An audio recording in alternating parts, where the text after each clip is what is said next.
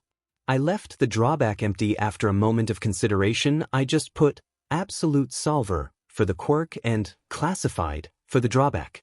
After I got my seat number, I went to the testing site and surprise, surprise, I was sat next to Bakugo, who looked over at me and did a double take as his face looked somewhere between terrified and enraged. I looked at him and let out an insane giggle as I smiled at him and waved, "Hi Bakugo." I think I just gave him a PTSD flashback XD. Me and 𝗧𝗜𝗍𝗓 had a good giggle about that when I just had a brilliant idea. "Hey dear sister, Why don't we screw with Bakugo's test by changing the questions with a hologram to lower his grades? She laughed at my idea and make a projector and made it hide itself as it overrode his test. I giggled and I saw Bakugo twitch as we started the exam. Using my enhanced mind, I answered everything and finished in less than 25 minutes before getting up and watched as Bakugo's face go white as a sheet and growl at me seeing the actual questions after I ended my hologram as he tried to quickly correct everything. I had an insane smile on my face as I handed in my test to the eraser head who was the proctor for this exam and went to the practical exam explanation site and went through strategies and a few simulations for the practical exam after reading the pamphlet describing the exam in better detail for over half an hour as people slowly started to filter in.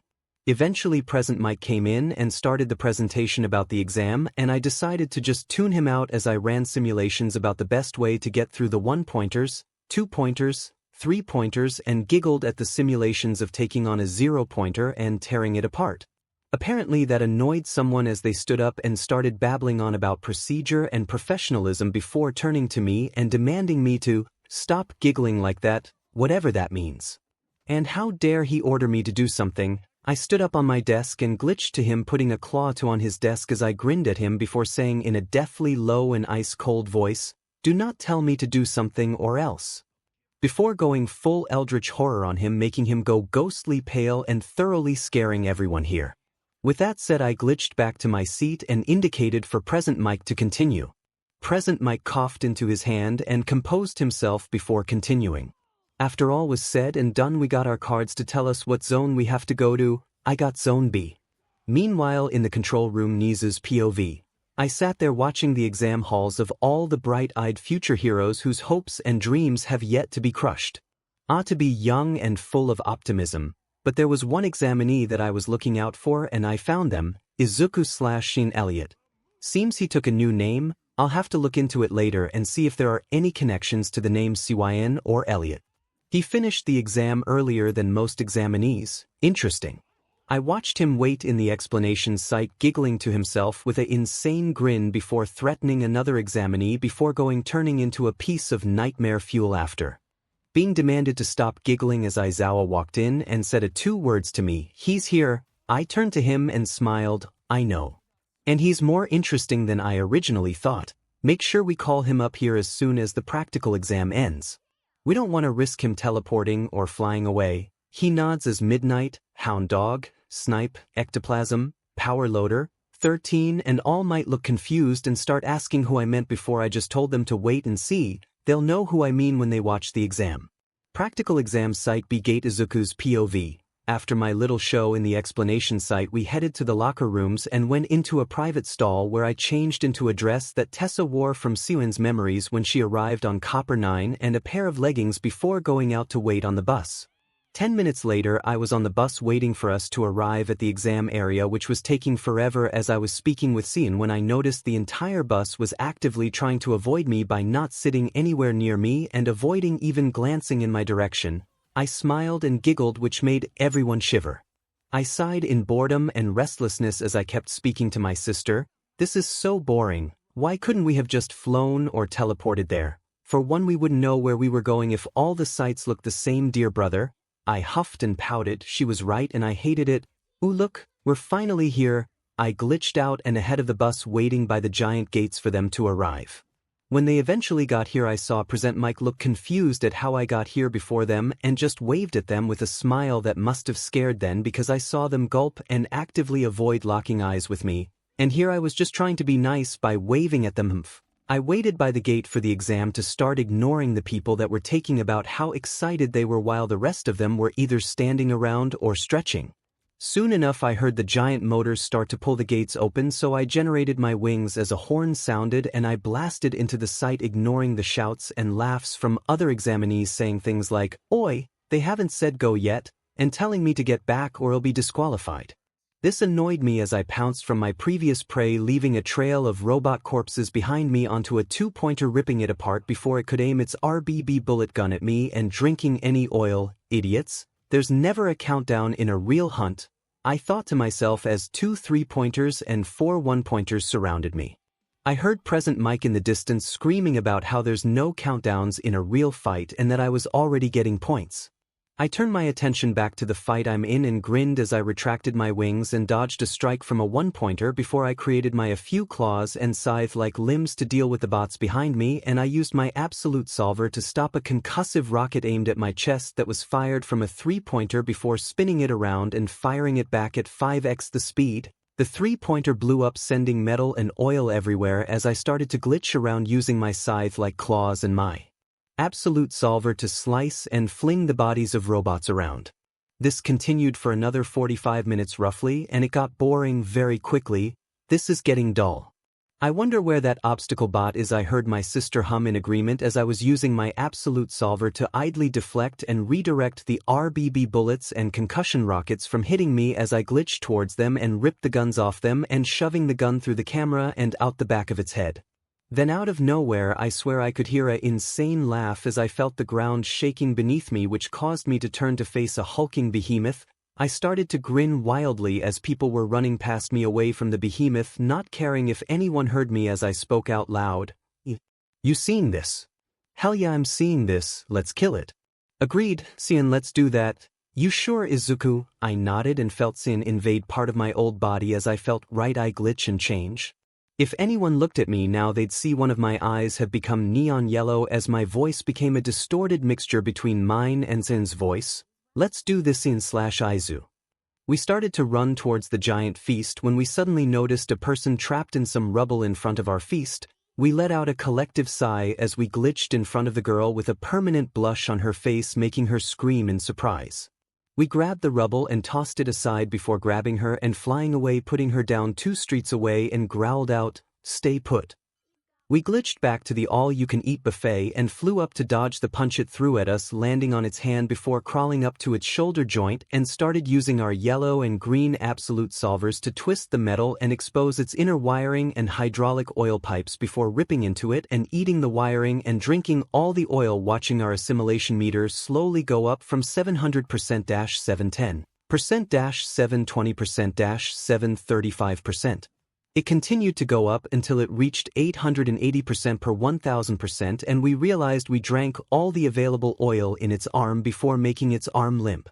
We jump off its shoulder and glided back down to the ground. Once on the ground, we let our absolute solver symbols overlap and start spinning wildly in opposite directions, grinning insanely as we broke down into psychotic laughter. We snapped our fingers and pointed our hand at the sky, generating a large null in the sky as green and yellow tentacles of hard light grew from the null and latched onto the robot before pulling it towards its center, where it disappeared into the black sphere. After the robot was swallowed, we compressed the null and held it in our hand before rolling it down our arms and crushing it in our palm, creating a shockwave that shattered all the glass down the street. We checked our assimilation meter and found that doing that dropped our meter from 880% to 630%. Holy robo-Jesus, that's a lot of matter drain. Just as we finished our little performance, we heard the horn ending the exam ring out through the testing site. We let go of our fusion, making me stumble and hold my head in pain. Pained gasp, "Holy robo-Jesus, that hurts." Note to us: in future uses, make sure to unfuse slowly. How you feeling, sis? Pain sigh, "Could be better, brother, could be better. Seems we overdid it and our processor is reverting back to our damaged speech codes." A couple minutes go by after repeatedly rejecting the school nurses, who was a tiny old lady with her hair up in a bun and using an oversized syringe as a walking stick. Help, I heard present mixed voice ring in my head like a hammer in my CPU, making me growl. "Would 𝗧𝗜𝗍𝗧𝗟𝗘 please come to the observation room? That man is gonna die if he keeps screaming like that." I heard 𝗧𝗜𝗍𝗧𝗟𝗘 groan in agreement as I turned to the old lady helping other examinees and ask in an irritated voice, annoyed sigh, "Old lady, where's the observation room located?" She turns to me with a stony expression before pointing at a box-shaped room on top of the wall while responding, "It's up there, and don't call me old, young lady. I'll show you the way there soon." I ignored her young lady comment, too tired to respond, as I glitched into the room after saying, impatient, "No need, I'll make my own way there." Nizu's POV. It was time for the practical portion of the exam to start. Usually I skim over most of the examinees, as the exam to watch the next batch of heroes and for the few gems in the dirt, but today there's only one person I'm watching for, 𝗧𝗜𝗍𝗧𝗟𝗘. He's currently at his exam site, by himself. I wonder how he got there first. Or why he has 𝗬𝗏𝗏 as a name as well. All Might did mention that he had a sister. Maybe a sentient quirk like 𝗧𝗧𝗧𝗟𝗧. He stood there waiting without stretching or doing anything, just standing there. Eventually the rest of the examinees arrived and 𝗧𝗬𝗧 to my surprise smiled and waved at them. Although that smile was pretty creepy, I could sense there wasn't any hostility behind it, but everyone else there couldn't and got visibly unnerved and uncomfortable from the interaction. Maybe he doesn't have any social skills, or maybe he just likes to creep everyone out without actually meaning any harm. I was pulled from my thoughts when I heard the horn go off and watched as only a handful of students rushed in as soon as the gate was open. 𝗧𝗬𝗧 was the only one to do so at Site B. I could see he rushed in without a second thought as the other examinees told him to stop or he'll get disqualified and stuff like that. Idiots. There's no countdown in a real situation and he's gaining points eventually. Present Mike told them that 𝗧𝗬𝗧 is actually getting points while they're standing around losing time. With that said, they all ran ahead like headless chickens, finding nothing but a trail of disassembled 1, 2 and 3 pointers. I looked for 𝗧𝗬𝗧 on the cameras as he was teleporting around in a flash of green and quickly destroying the robots brutally and efficiently. The closest I saw to him actually getting hit was when he was surrounded by 1 and 3 pointers, but even that didn't put a scratch on him before he darted off again in a glitching flash of green. He just reflected the rocket like it was nothing and used it as his own weapon to destroy the one that fired it. He's brutal but resourceful and swift. Those extra limbs are defending his rear as he focuses on the targets he can see ahead of him, and what's even better is he's grinning the whole time. I was snapped from my thoughts as I heard my coworkers talking about a good batch this year, so I spoke up. You're right. There is a good batch this year, but there's one exam taker we need to get in this school. With that said, I grabbed their attention and pointed to the screen that showed 𝗧𝗬𝗧𝗏 disassembling and tearing apart the pointers with ease as he drank the oil from them in a brutal fashion. I could tell they were slightly disturbed by the sight as All Might finally spoke up. Sir, is that the kid from the 𝗧𝗏𝗧𝗟𝗘 event 8 months ago? He's changed so much. I confirmed it was 𝗧𝗬𝗧𝗏 as I brought up his registration form and his last hospital report. He was disowned by his own mother 8 months ago and diagnosed as quirkless when he was 4 years old. The room erupted into an argument saying he's clearly not quirkless, so why did his hospital report say he is? I held up my paw and everyone stopped arguing as I spoke in an even voice. While his hospital report says he's quirkless, his registration form says he possesses one called Absolute Solver. Under the capabilities and drawbacks section, he just put classified and not applicable, which means his doctor lied or he awakened his quirk later in life. But why would he hide its capabilities and drawbacks? I refrained from mentioning AFO as not everyone knows about the 200-year-old monster. I gave 𝗧𝗧𝗧𝗏 and All Might a look before speaking up again. I intend to call him up here and find out after the exam before he leaves you. The rest of the staff were clearly interested in 𝗧𝗬𝗧𝗏 as I saw Hound Dog scribbling in his notebook furiously. That's right, 𝗧𝗧𝗧𝗏 informed me a few days ago that he'd be asking Hound Dog to spend some therapy sessions with 𝗧𝗬𝗧𝗏 as he appeared schizophrenic and insane. I saw the others occasionally look over to watch 𝗧𝗬𝗧𝗏 on my screen, looking more bored. As time went on, after watching him dispatch another squad of 2 pointers, I checked his points and he had 149 villain points, blowing All Might's score of 112 villain points out the water. With 15 minutes of the exam left, I unlocked my big red button that must never be pressed under any circumstance, and started to laugh insanely as I smashed my paw on it, screaming, "Release the Kraken." Line break. Let's redo that. 5 seconds ago I smashed my paw on it, screaming, "Release the 0-pointer." I watched as the 0-pointers rolled through the streets, making buildings crumble and potential students run in fear of being crushed. I wanted to see how 𝗧𝗬𝗧𝗏 would react to a threat like this, and to say I was shocked was an understatement. I zoomed in on his face to make sure I wasn't seeing things, and I was right. He was grinning and talking to himself before one of his eyes started to glitch and change color from the vibrant neon green to a hazardous neon yellow. Why did his eye change color, and who was he speaking to? More mysteries to solve. He started to run in a full sprint towards the 0-pointer before spotting something in the rubble as a 𝗧𝗬𝗧𝗏 and heading to it. It was a examinee trapped in the path of the 0-pointer, and 𝗧𝗬𝗧𝗏 was helping her. I saw him use a green and yellow symbol that appeared on the rocks and split the rubble in 2 piles before sending them flying. Looks like he really is wanting to be a hero, although that annoyed expression suggests he enjoys fighting but will prioritize saving lives first. That's good. I took note of the annoyed look, and so did Hound Dog as he wrote it down. Izuku picked the girl up and sprouted a pair of wings before flying away and putting the girl down 2 streets away and teleporting back only to dodge a strike from the zero-pointer before jumping on its hand and crawling up to its shoulder. What's he doing? Why did he jump onto the zero-pointer? He's ripping open the shoulder joint to get to the inner workings of the robot.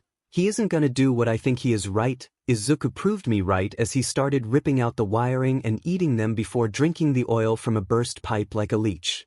Eventually, with enough wires disconnected and the oil no longer able to support the hydraulic systems, the arm of the robot went limp. Next he jumped of the robot and teleported in a mixture between a green and yellow blur, landing in front of it before creating a yellow symbol above a green symbol as they started spinning in opposite directions.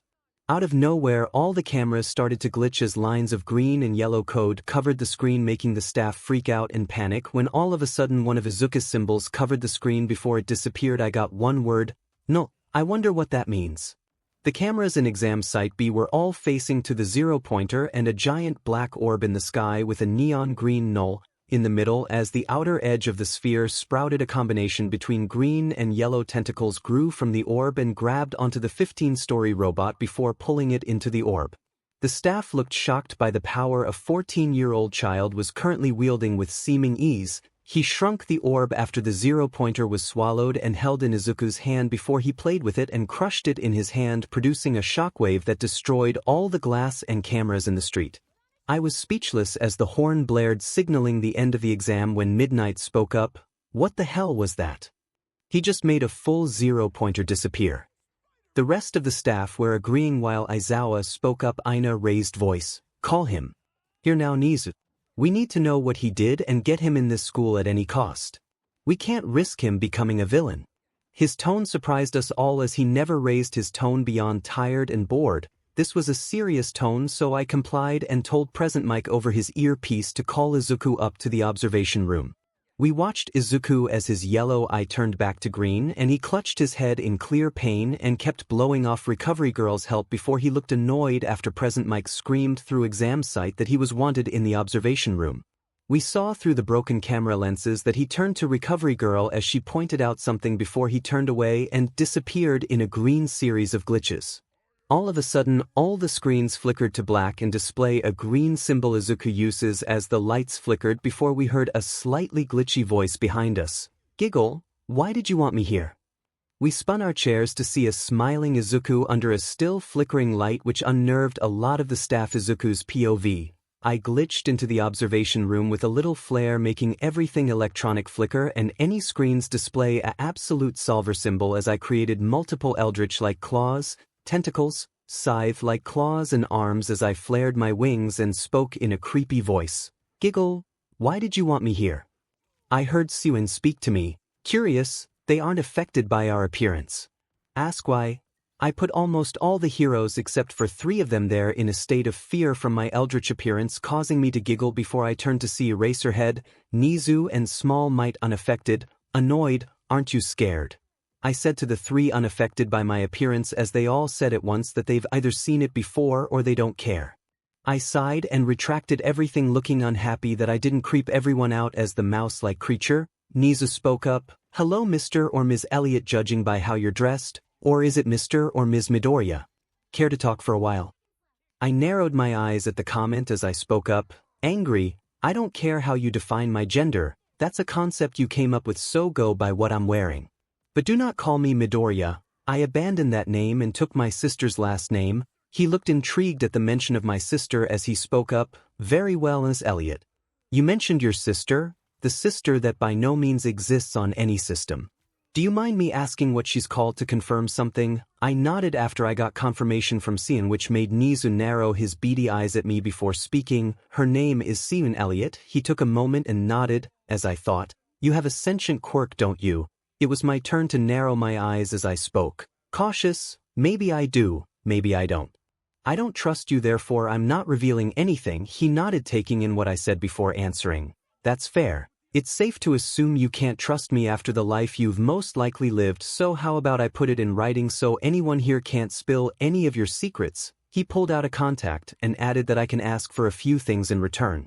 I scanned the contact in detail, and after finding no loopholes or ways he can escape the contract conditions, 𝗧𝗓𝗧𝗟𝗘 revealed that I made it into Class 1A under Eraserhead since he'd be able to disable my quirk if I got out of control, to which me and 𝗧𝗏 started laughing to each other while hiding it on the outside. He thinks he can disable the absolute solver, ha.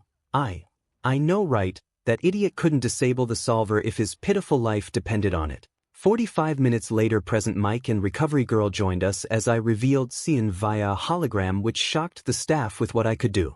After a lot of negotiating, we came to a deal that I'd reveal mine and 𝗏𝗏𝗧𝗏𝗏𝗏's abilities and the drawbacks so we get to continue hunting, which freaked out everyone but 𝗧𝗏 and Aizawa as they didn't know what we were talking about, but it didn't sound good. However, it'll be targets that 𝗧𝗏 authorizes, turning me into a sort of hired assassin. Me and 𝗬𝗏𝗏𝗏 growled when we weren't allowed to hunt anyone who was a villain or fake hero we wanted, but had to accept when he revealed he could clear us of any previous crimes and future murders we committed, which further scared the heroes present, but they didn't speak up, probably too scared to. We also got to attend UA as either gender we wanted and would be addressed by the uniform we wear that day after I assured the staff that me nor 𝗬𝗏𝗏𝗏 aren't perverts. We do have to stay on campus though in the teachers' dorm rooms until student dorms are built, as we were too unpredictable to be left alone off campus till school started up and need to be kept under watch. They also tried getting us into some form of quirk therapy after they said 𝗬𝗏𝗏𝗏 was just a quirk and should be kept under control, but I denied that with barely restrained anger, saying if they tried to get me to control my sister, who was just as much a person as any of them, I'd kill the therapist in the most bloody way for trying. That made Hound Dog pale. They conceded to the therapy. After that, I stated that any of my abilities and especially my drawback are not to written down or saved on any server, as we don't trust any hard copies of what we can do, to which 𝗬𝗏𝗏𝗏 nodded in agreement, and we didn't budge on that, forcing them to concede. After all the additional clauses and agreements were decided on and added to the contract, I scanned it back to front, making sure every clause was stated as intended without a hidden meaning, and ran thousands of simulations simultaneously to make sure there are no loopholes, no catches, no traps, and no escape clauses for them if they violate the contract. After there weren't any, all the heroes signed before we did. Once everything was signed and duplicated so I could have the original, I revealed my abilities and the drawback. 𝗧𝗏𝗧𝗏𝗏 looked at us before finally speaking. So you two, we know the name of your quirk is Absolute Solver, but can you explain it more in depth? I looked to 𝗬𝗏𝗏𝗏𝗏 and she nodded before the hologram turns off, causing her to disappear and leaving me to explain it as I sighed. Annoyed sigh. The short of it is that the Absolute Solver gave me a massively altered biology which grants me basic enhancements such as increased reflexes, enhanced durability, speed, and strength. But its most impressive ability allows me a remote control over organic and inorganic matter. I made each Absolute Solver symbol appear in a sequence with a demonstration on a pen, moving it around, twisting it from its center, turning it into a spiral, and then destroying it before trying to recreate it, but a flesh and metal pen that dripped BLD and oil before assimilating it. Each symbol means a different outcome, but if I deconstruct something then reconstruct it, it'll be a bloody and gory mess of metal and flesh. This shocked the staff as they listened, so I continued. Moving on to my more advanced abilities, I have the ability to generate extra limbs which are limited to wings, a tail, arms, claws, tentacles, scythe-like appendages, and a hard light hologram projector. I also have near immortal level regeneration and basically can't die from damage to my body. I also have the ability to manipulate technology to a degree and can teleport. They looked shocked at the power I wielded and went to scream out in disbelief before 𝗧𝗏𝗧𝗏𝗏𝗏 spoke over them. There's one more ability I think you're forgetting, Elliot. He pulled up a replay of my null and showed me, making me giggle and smile insanely. That right there is an ability me and 𝗏𝗏𝗏𝗏𝗏 called It ignores all laws of the universe and is an infinitely dense point of space that devours all matter and nothing escapes its pull. Not even light or time can resist its pull. This time even 𝗧𝗏𝗧𝗏𝗏𝗏 paled in fear of what I revealed, making me smile sadistically and think, yes, fear us and our power, the hero in some bulky space suit. 13 The space hero spoke up, making me spin in my chair to face her. Are you saying you can create black holes and crush them like nothing? I smiled and giggled as 𝗀𝗏 rejoined the conversation via a hologram that was leaning on 13th's chair, making her scream in surprise before saying, "Of course me and my dear brother can do that, we're basically gods. Your pitiful black hole quirk is a meek imitation at best in comparison to our null." She snapped her fingers as an absolute solver symbol appeared on her fingertips and created an actual null before casually tossing it to me as I caught it and played with it before crushing it. "Drop this, silly." Me and 𝗀𝗏 burst out in a fit of crazy giggles at the minor reference to my sister's past. Once we calmed down and 𝗀𝗏 placed herself on my lap, 𝗫𝐸 finally asked the fated question, "And what is the drawback to your crazy quirk?" I smiled a dark and crazy grin as I spoke up. "My quirk requires the assimilation of both inorganic and live human matter to fuel every once of our abilities, hence the past murders and the necessity to hunt. If I'm kept away from being able to assimilate it, we will lose our sanity and go feral, killing anything with no regard for innocence, age or gender to obtain the required materials, so I hunted villains and fake heroes down for it." By the end of my explanation, everyone but 𝗎𝐻𝗎 and 𝐒𝐻𝗏𝗧𝗏 looked ready to throw up. I giggled at their expressions and stood up abruptly, scaring them and making them look ready for a battle before I said, "I've got to go grab my stuff before I move into your dorms. I'll be back later." And with that I glitched out of the room and deploying my wings and taking off back to our soon-to-be former home to grab my stuff. Back in the observation room, RD person POV. It was silent for a couple minutes before All Might screamed out, "𝗎𝐻𝗎, we can't bring them into this school. The child is clearly a insane and unstable danger." A couple of heroes agreed with him before 𝐒𝐻𝗏𝗧𝗏 spoke up. "That child may be a danger, but what kid isn't when they have a powerful quirk like that? Not just that, but if he's as powerful as he said, then we can't risk him becoming a villain. Imagine the damages that'd occur. Besides, at least this way we can keep an eye on the two of them and help guide them both to be heroes. Sentient quirks are already rare and we know little about them, let alone one that can speak freely. Bringing the two of them into UA was the best outcome, like I said before. Besides, he'll be their homeroom teacher and can keep their quirk under control if they get out of hand." It was Midnight's turn to speak up now. "The two of them, 𝗎𝗏𝗧𝗏, it's one kid with a sentient quirk. While rare, it's just a quirk and shouldn't be treated like another person entirely. I agree we can keep an eye on him here, but 𝗎𝐻𝗎 should have pushed the therapy idea harder. A quirk is a tool we use to save lives, not a person who has their own thoughts and feelings." A group of the heroes supported what All Might and Midnight, while a couple supported what 𝗎𝗏𝗧𝗏 said, while the rest stayed quiet. Finally 𝗎𝐻𝗎 spoke up from being deep in thought. "Look, what's done is done, and like 𝗎𝗏𝗧𝗏 said, this was the best outcome possible. We keep an eye on him, take out villains that are hard for us to find or too dangerous to be left alone, and we can take out corrupt heroes while guiding an extremely powerful duo to use their powers for good. They're coming to UA." End of discussion. With that said, everyone had to accept the fact that 𝗔𝗍𝗏 and 𝗎𝗏𝗏 were coming to UA. 𝗔𝗍𝗏's POV. I was flying back to our now former home to pack what little I had as me and 𝗎𝗏𝗏 were running through the events of the exam and the aftermath with the staff of UA as I spoke up. "What do you think, 𝗎𝗏𝗏? Did we make a mistake in accepting their deal, or should we have just fled the country?" I was curious for her opinion on things. While she accepted the deal with me, it was a rushed decision. I heard her hum in our core before responding to my question. "It's hard to say, 𝗎𝗍𝗏, but in terms of the deal, we got the best case scenario regarding our past and our current situation. In my opinion, I couldn't fault her on that.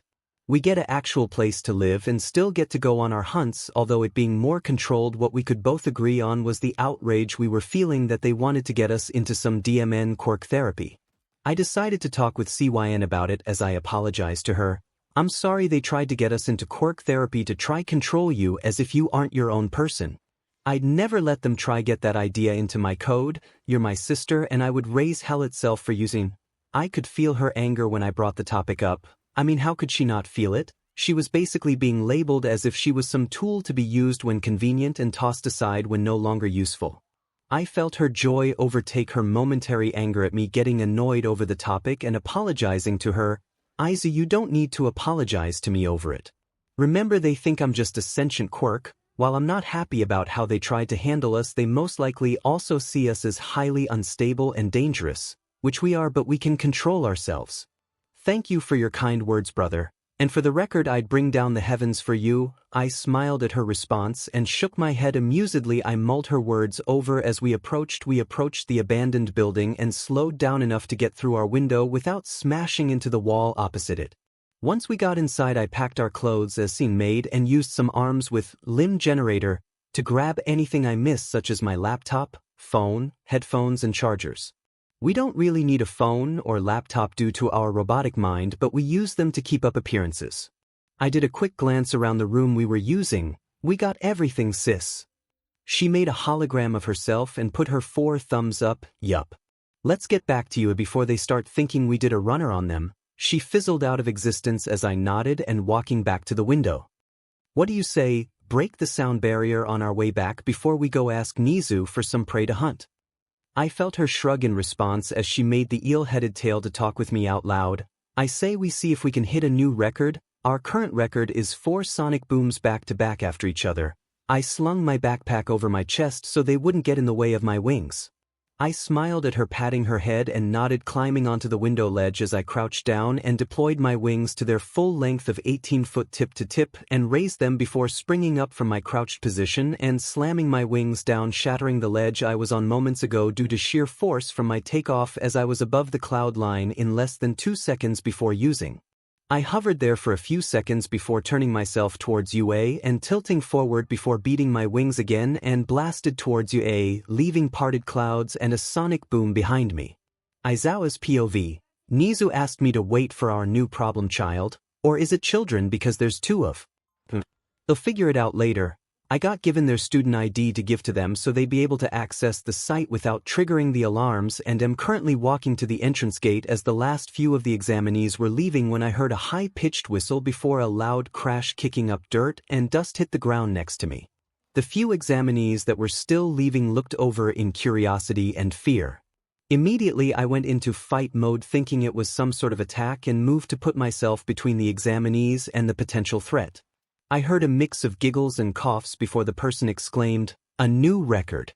I think we could do better, but all things considered that went well. What do you think, sis?" The dust started to settle and I saw the problem child speaking with his quirk, who responded through some sort of tail with a eel head, speed 7/form 9/fear factor 6/landing. 3/10. I sighed and rubbed my temples, already imagining the headache these 2 are gonna cause me before I turned to the gawking kids behind me. "Nothing to see here, I'll handle it, so keep moving and go home. You'll get your results in a week." With that said, I turned back to the minor crater the duo caused and walked over to them with a tired look. As I approached, they finally noticed me as the tail said a quick hi to me before retracting and disappearing beneath the dress they were wearing. I sighed and looked at the problem child. "Why did you do that, problem child? You caused an unnecessary scene and destroyed the area you're now standing in." The kid had the decency to look somewhat ashamed before stepping out the crater and realigning the splintered ground with a green symbol that appeared over the crater, making it somewhat level again. She turned to me and spoke up, "Sorry about that. Was trying to beat a personal record and forgot to slow down in time. Besides, it's fixed now, and what's with the nickname?" One of her eyes turned into a green question mark. I sighed and just indicated to follow me, to which she did and teleported next to me after a second as I started walking away. Izuku's POV. I glitched after Eraserhead and walked besides him as he answered my question and gave me some form of ID card. That ID card will allow you on and off UA grounds without triggering any of the alarms. And to answer your question, I called you that because I can already feel the headaches you're gonna give me. I giggled at that and kept walking with him, occasionally tripping and snapping my ankles before fixing them instantly, quite literally walking them off. He looked at me with a raised eyebrow and a side glance. I growled at him weakly as I answer his unasked question. "You try walking in these heels and try not snapping your ankles." He didn't comment and kept walking with me, following as in snickered in my mind, "Beauty is pain, Izu." I scowled at her comment and pouted, grumbling about stupid heels and teasing sisters as we walked around the main building and to a small apartment-like building behind it. As we approached the smaller building, he stopped abruptly before turning to me. "Try to behave. Quite a few of the staff are freaked out about having to live with you for a few weeks due to your eldritch-like abilities and your past. You'll also be staying in the room opposite mine so I can neutralize your quirk if you get out of control. I shrugged in response, knowing his quirk won't affect me, causing him to sigh and pinch the bridge of his nose. Eraserhead opened the door and we walked inside to a sight I'd never forget. Heroes in casual wear talking about everyday things and joking around, occasionally bringing up the exams and who they thought would be good choices. Eraserhead cleared his throat, gaining the attention of everyone there and making them turn to us as I smiled and waved awkwardly at the attention. Hi everyone. They froze on the spot and stared at me, as giggled at how some of them looked at me with somewhat fearful expressions. 𝗧𝗏𝗧𝗟𝗘 got up from his spot and greeted me as he made his way over to us and pulled out a phone before handing it to me and explaining its purpose. Welcome, Ms. Elliott's. That phone has a list of targets that you can hunt. To counteract your drawback, just select the target and it'll give you the info we have about them on system before going out hunting. By the way, Aizawa here will be accompanying you on the first few of these expeditions of yours to confirm you're going after the intended target and not attacking civilians. He's witnessed multiple less than family-friendly crime scenes, and I trust him not to throw up or get too much trauma from murder. The rest of the staff looked uncomfortable at the mention of my hunts as he explained the phone. I was sad at this revelation and growled out, "This wasn't discussed. Besides, he's too slow. I can break the sound barrier with ease and teleport. He'll just slow me down." 𝗧𝗏𝗧𝗟𝗘 appeared next to me via hologram, making everyone here but 𝗧𝗏𝗧𝗏𝗧𝗏 on edge. Izuku is right, having Eraserhead with us will just slow us down dramatically. 𝗧𝗏𝗧𝗏𝗧 looked at us with that dim and stupid smile and turned away as he spoke, as we growled lightly, "You'll need to get used to it for the foreseeable future." I went to attack him, but 𝗧𝗏𝗧𝗏𝗧 took over and told me if we attack him the deal goes out the window and I lose my dreams, so we glared at him before asking where our room is and glitching into it, where we unpacked. It was now evening and the sun was going to be setting soon, so I glitched back to the common room, shocking everyone present before we locked eyes with Eraserhead drinking coffee. I grabbed the back of his shirt and dragged him outside as I selected 3 targets, making everyone there stare in a mix between fear and curiosity as I simply said, "Well, be back later." And Eraserhead looked at me with an eyebrow raised before asking in a tired voice, "Why did you drag me out here?"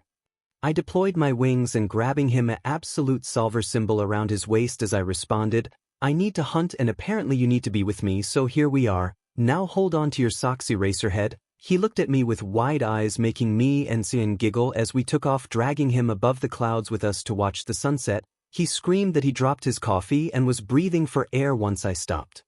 He looked at me after he got his breath back and exclaimed, "What the hell problem, child?"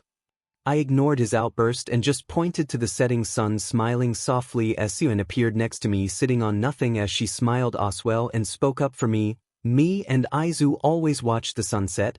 It's sorta like a tradition for us. It reminds us of the beauty and value of the world." I heard him mutter a response, "It is a appealing sight, I admit, but you couldn't have flown up here slower." I dropped my coffee. Neither me or 𝗧𝗏𝗧𝗏𝗧𝗏 responded to that apart from a small giggle each. We watched the sun set completely and let the darkness of night sweep over the city before I spoke up. "Okay sis, how do you want to do this? I could do the hunt or you could." "It doesn't bother me right now," 𝗧𝗏𝗏𝗧𝗏 hummed and smiled as she gave her answer. "I'll hunt for us tonight, Izu. You take it easy. You've had a longer day than me, so get some rest." Eraserhead looked confused at our exchange, but neither of us gave him an answer as I nodded. 𝗏𝗏𝗧𝗏𝗏𝗧𝗏 POV. I ended the hologram and got prepared to establish with Aizu as he counted down, establish.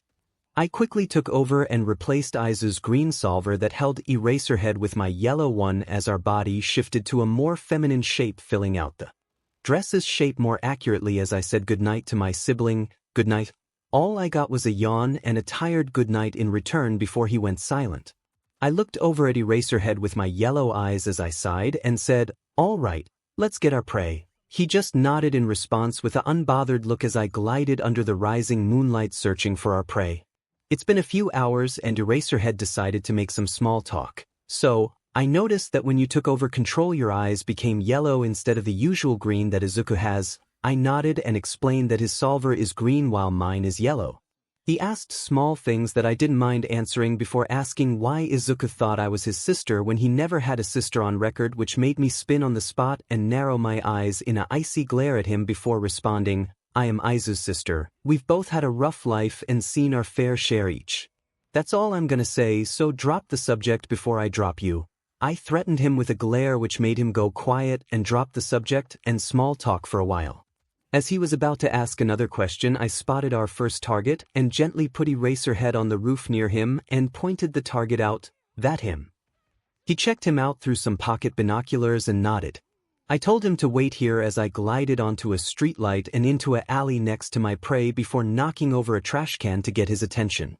Once he turned and asked who's there, he screamed at the sight of my body that had skin missing in areas as I giggled and used some arms and claws to drag him into the alley before stabbing into him with a claw to hold him in place, and used my solver to break his arms and legs by twisting them in odd angles as he started to cry and beg for his pitiful life. I sighed and ripped his throat out before starting my feast.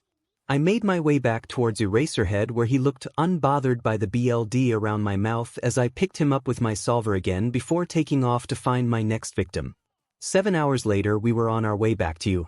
Tonight was a good night apart from the fact I had to fly ridiculously slow as not to kill Eraserhead from whiplash. It was now 3:16 a.m.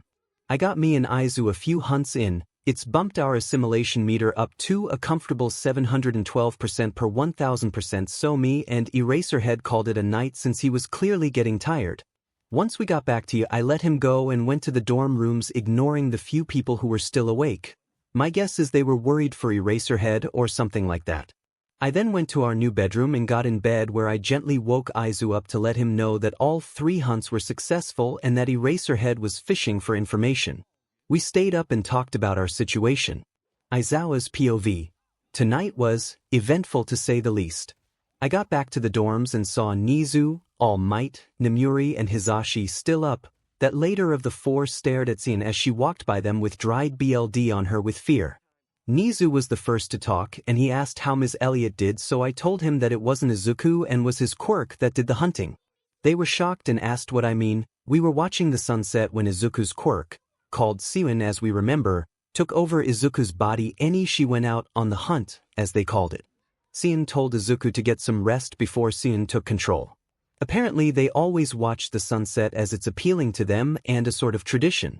Izuku smiled as she watched it, not a demonic and sadistic grin but a soft, gentle smile. Everyone looked at me like I grew a second head before I explained the night to them and how I tried to get some information from 𝐶𝐮, but after a question about thinking they're siblings she shut me down and threatened to drop me from the sky.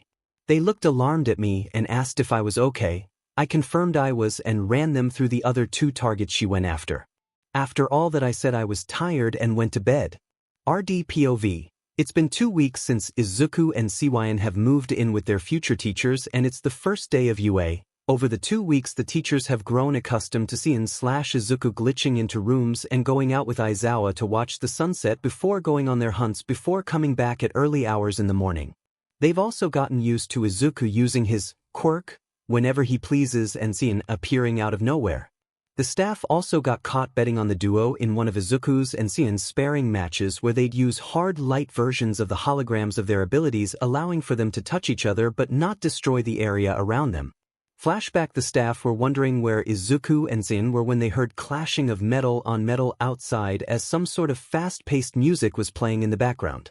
Curious about the sound, Aizawa and Power Loader went to the door and looked outside only to come inside and tell everyone to come outside, where they discovered Izuku and 𝐶𝐮 sparring. Imagine Izuku is Uzi and 𝐶𝐮 is obviously herself.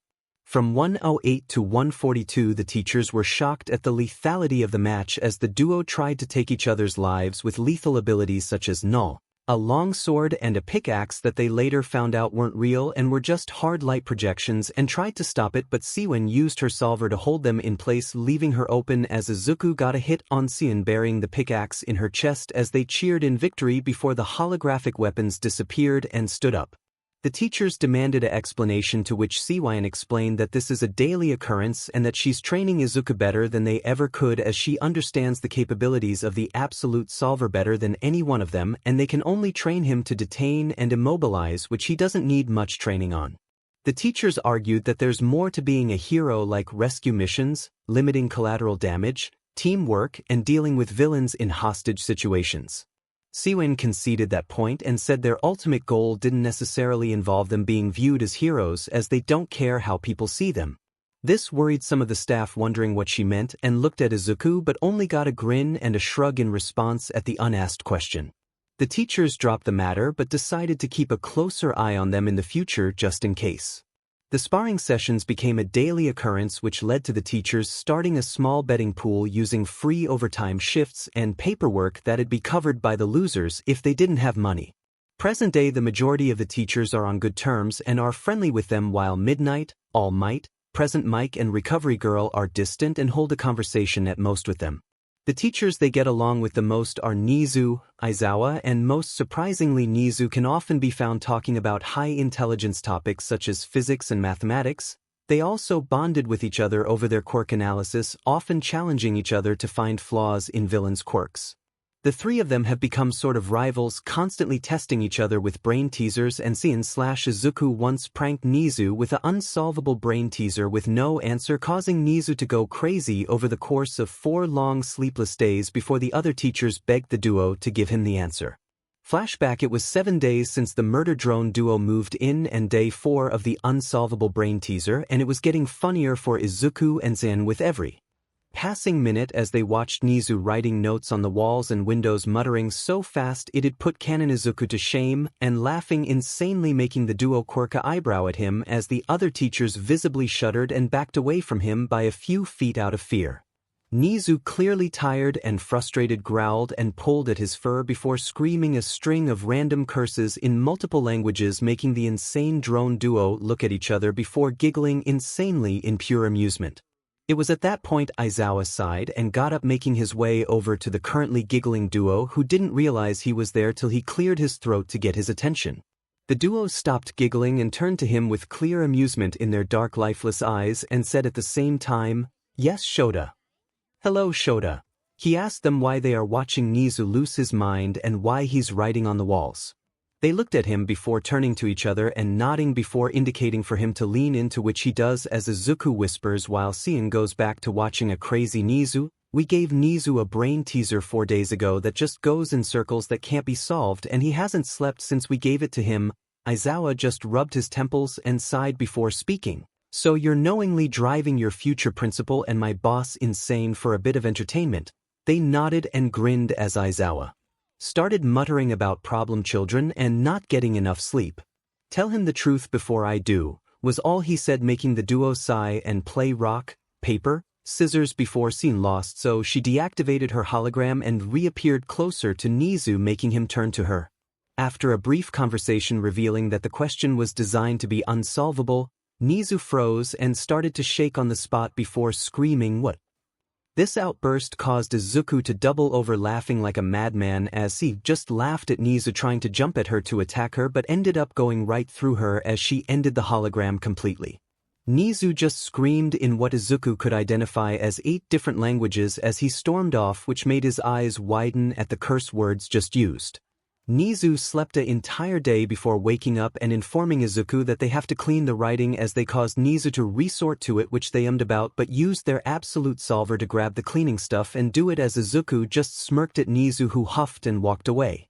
Present day Aizawa started to bond with them over their hunts and the sunsets and have grown a sort of friendship and come to an understanding of sorts. They're good enough friends that Aizawa has given Izuku and 𝗬𝗏 permission to call him 𝗧𝗱.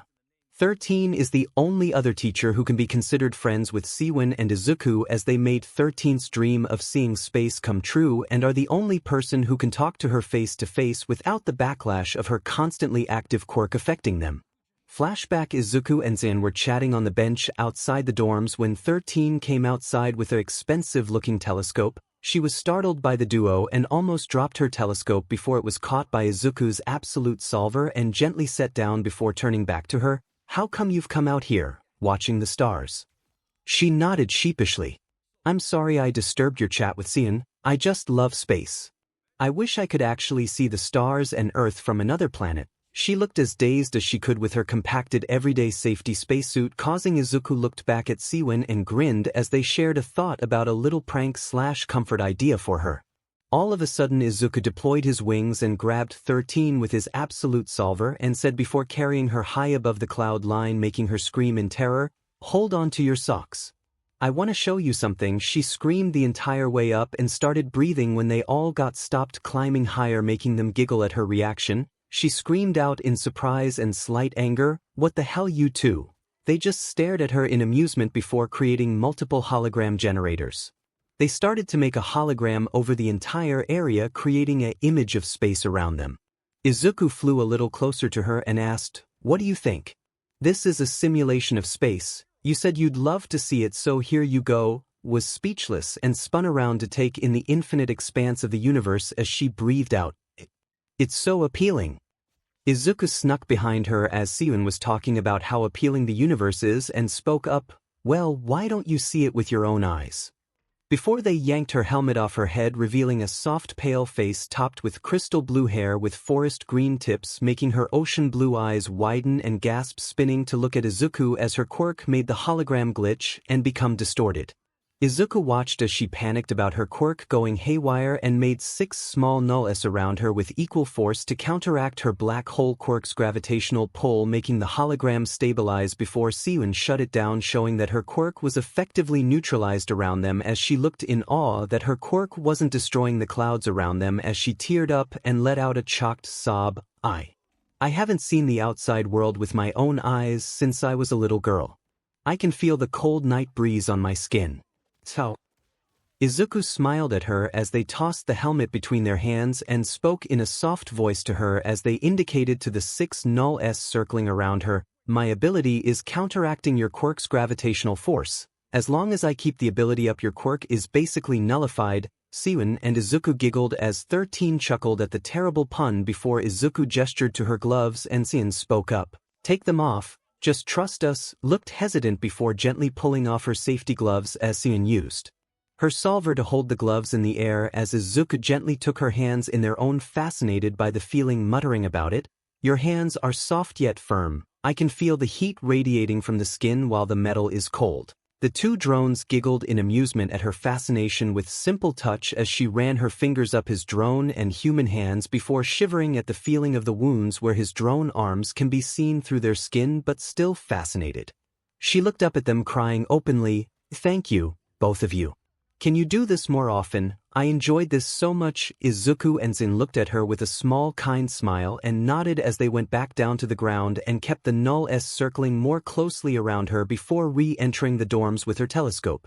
Once she set it down in the common room, she said hi to the rest of the staff, who looked at her wide-eyed as she started to touch any material she could, deeply fascinated by the textures and feeling of them. This confused the rest of the staff as they've never seen someone react like that to touching random things, while Izuku's and 𝗧𝗏's amusement was only fueled further by her fascination.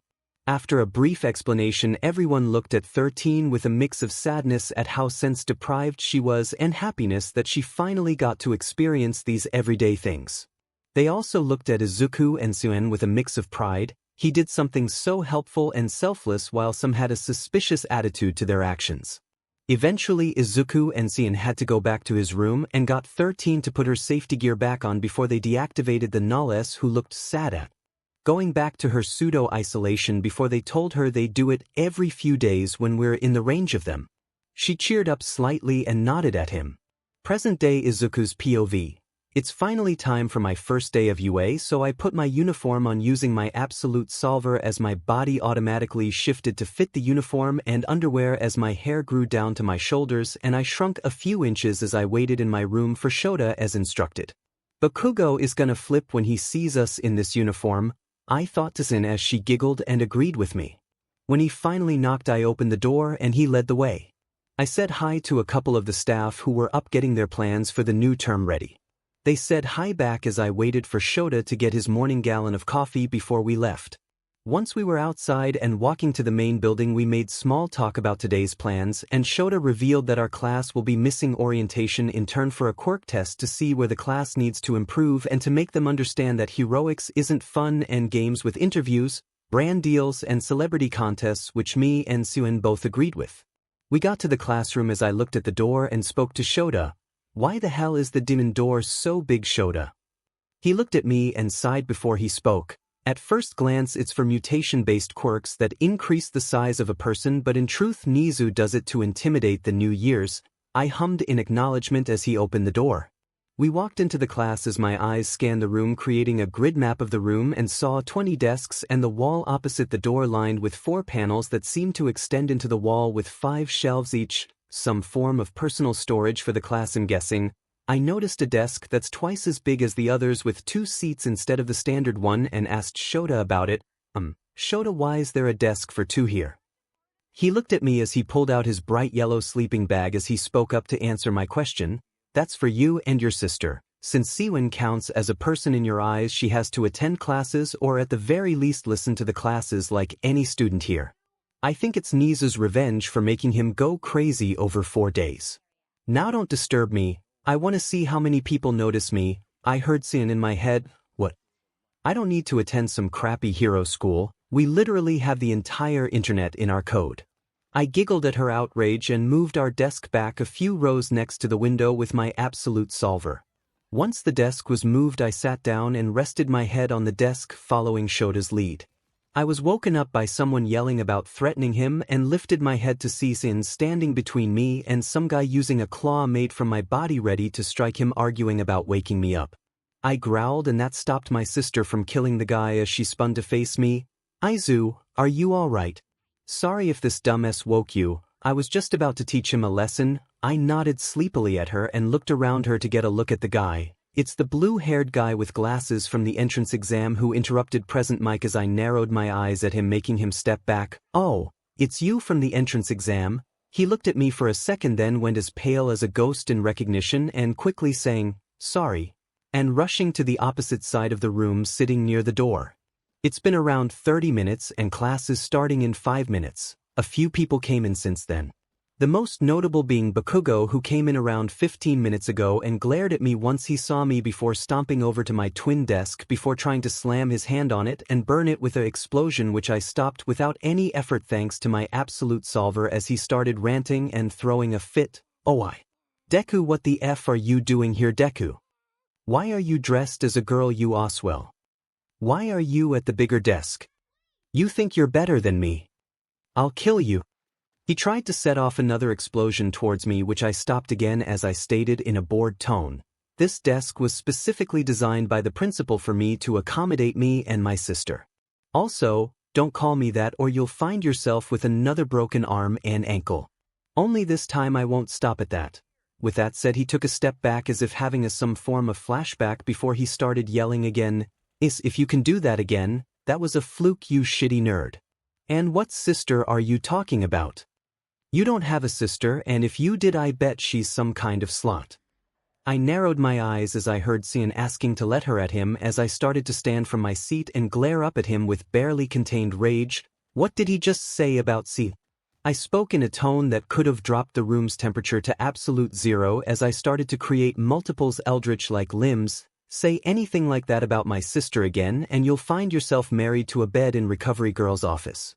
Now sit the hell down before I snap you in half.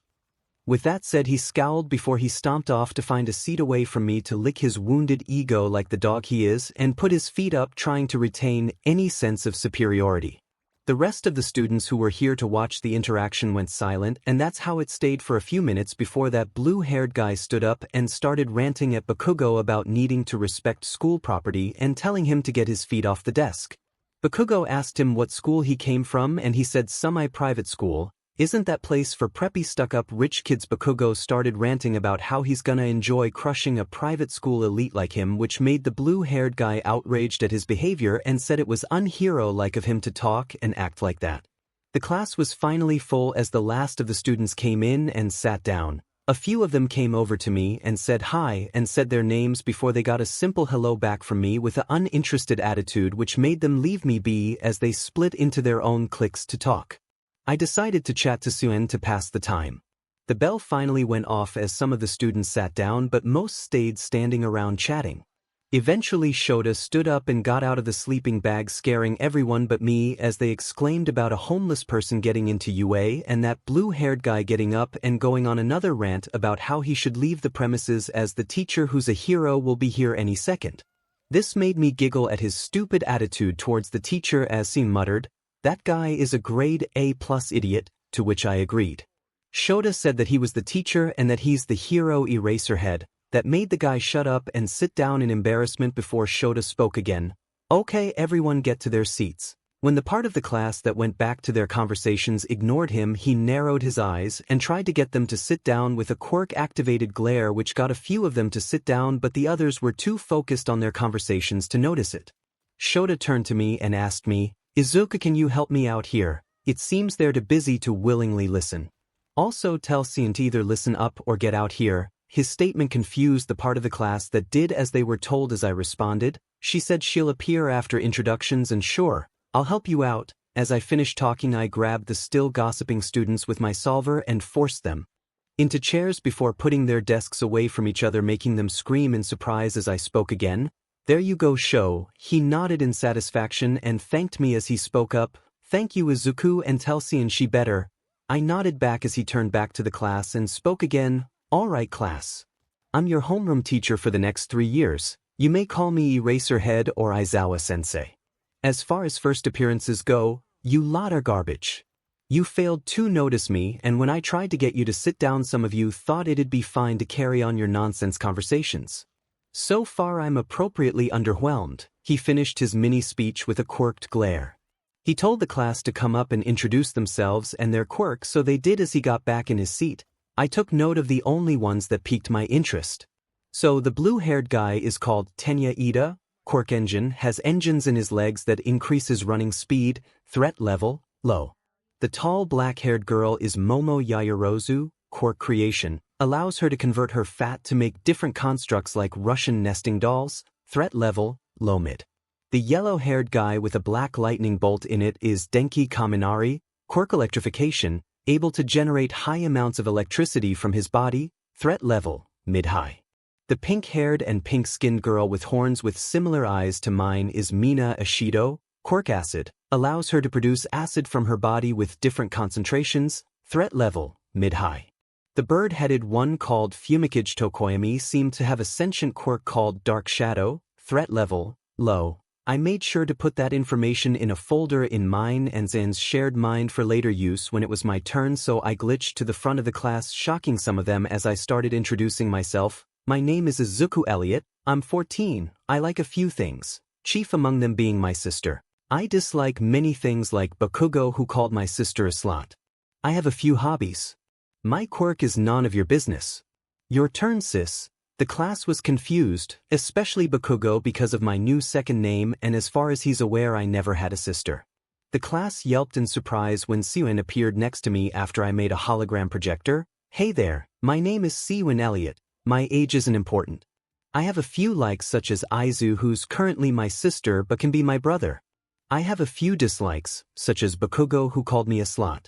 I have a few hobbies, and I'm part of Izuku's quirk." She hesitantly said the quirk part. After that the class whispered amongst themselves about my quirk, and 𝗀𝗏𝗏 making her glare at them as I create a couple of claws and extra limbs, making the class scream. "You address 𝗀𝗏𝗏 as a person because she's no more real than you lot.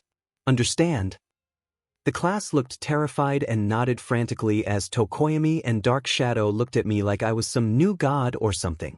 Me and 𝗀𝗏𝗏 woke up 𝗧𝗱𝗏 and told him everyone was done with introductions. He got up and pulled out 2 boxes of UA gym clothes before saying, "All right, get changed and meet me at the training site out back." I grabbed a set for myself and glitched to the changing rooms, where I quickly got changed and glitched to the training site just as the girls walked into the locker room, knowing 𝗧𝗱𝗏 likes punctuality and hastiness when it comes to heroic space things. Once there I tell him that I'm gonna train with 𝗀𝗏𝗏 until the class arrive, as 𝗀𝗏𝗏 appeared and we both were holding long swords. After 𝗧𝗱𝗏𝗏 gave a countdown, we glitched between each other in flashes of yellow and green, trying to take the other's head off in quick slashes, occasionally clashing blades creating fake sparks. This went on for 5 minutes before I took a page out of 𝗀𝗏𝗏's book and starting glitching around her rapidly, leaving green flashes before appearing behind her and taking a swing at her that would slice her in 2 at the waist. Just as I was about to finally get a clear unassisted when the class arrived and distracted Izuku just long enough for 𝗀𝗏𝗏 to glitch behind him and take their head off, making the class scream as their headless body stayed in place before catching their head and putting it back on their neck backwards, making some of the class faint. 𝗀𝗏𝗏 slapped Izuku's head and made it spin forward with a sickening crack before speaking up. "You got distracted, big sis. Not to mention you lost your head and made some of the class faint." 𝗧𝗱𝗏 face-bombed as I shrugged at him while 𝗀𝗏𝗏 giggled, and the class who didn't faint looked like they're gonna be sick. A few minutes later, everyone was awake and taking double glances at me. 𝗧𝗱𝗧𝗟𝗘 sighed and turned to me. "Izuku, you okay or do you need to go to recovery girl?" I replied that I'm fine and my healing has fixed me up just fine. He nodded and turned to the class explaining we'll be doing a quirk test to see where our strengths and weaknesses lie. The class turned to each other muttering about how fun this is gonna be. In return, 𝗧𝗱𝗧𝗟𝗘 grins at them and speaks to the class, gaining their attention. "Fun, huh? Well, how about this? Whoever comes last in this test packs their stuff and are expelled from this school." The class look at each other with wide eyes before exclaiming that it's unfair. 𝗧𝗱𝗧𝗟𝗘 glares at them with his quirk, making them step back before he starts his mini-speech rant. "Unfair? I suppose it is unfair, but welcome to the world of heroics is filled with unfairness. You think heroics is just fun and games, interviews, popularity contests and brand deals. A hero's job is to save lives while risking their own in natural disasters, villain attacks and the evil of the world that hides in the shadows. To risk everything and get nothing in return is the meaning of being a hero, to reassure the masses that they're safe in our presence. If you don't understand that, then you should pack up and leave because you don't get the first thing about being a hero." That shut everyone up as they waited for the test to begin.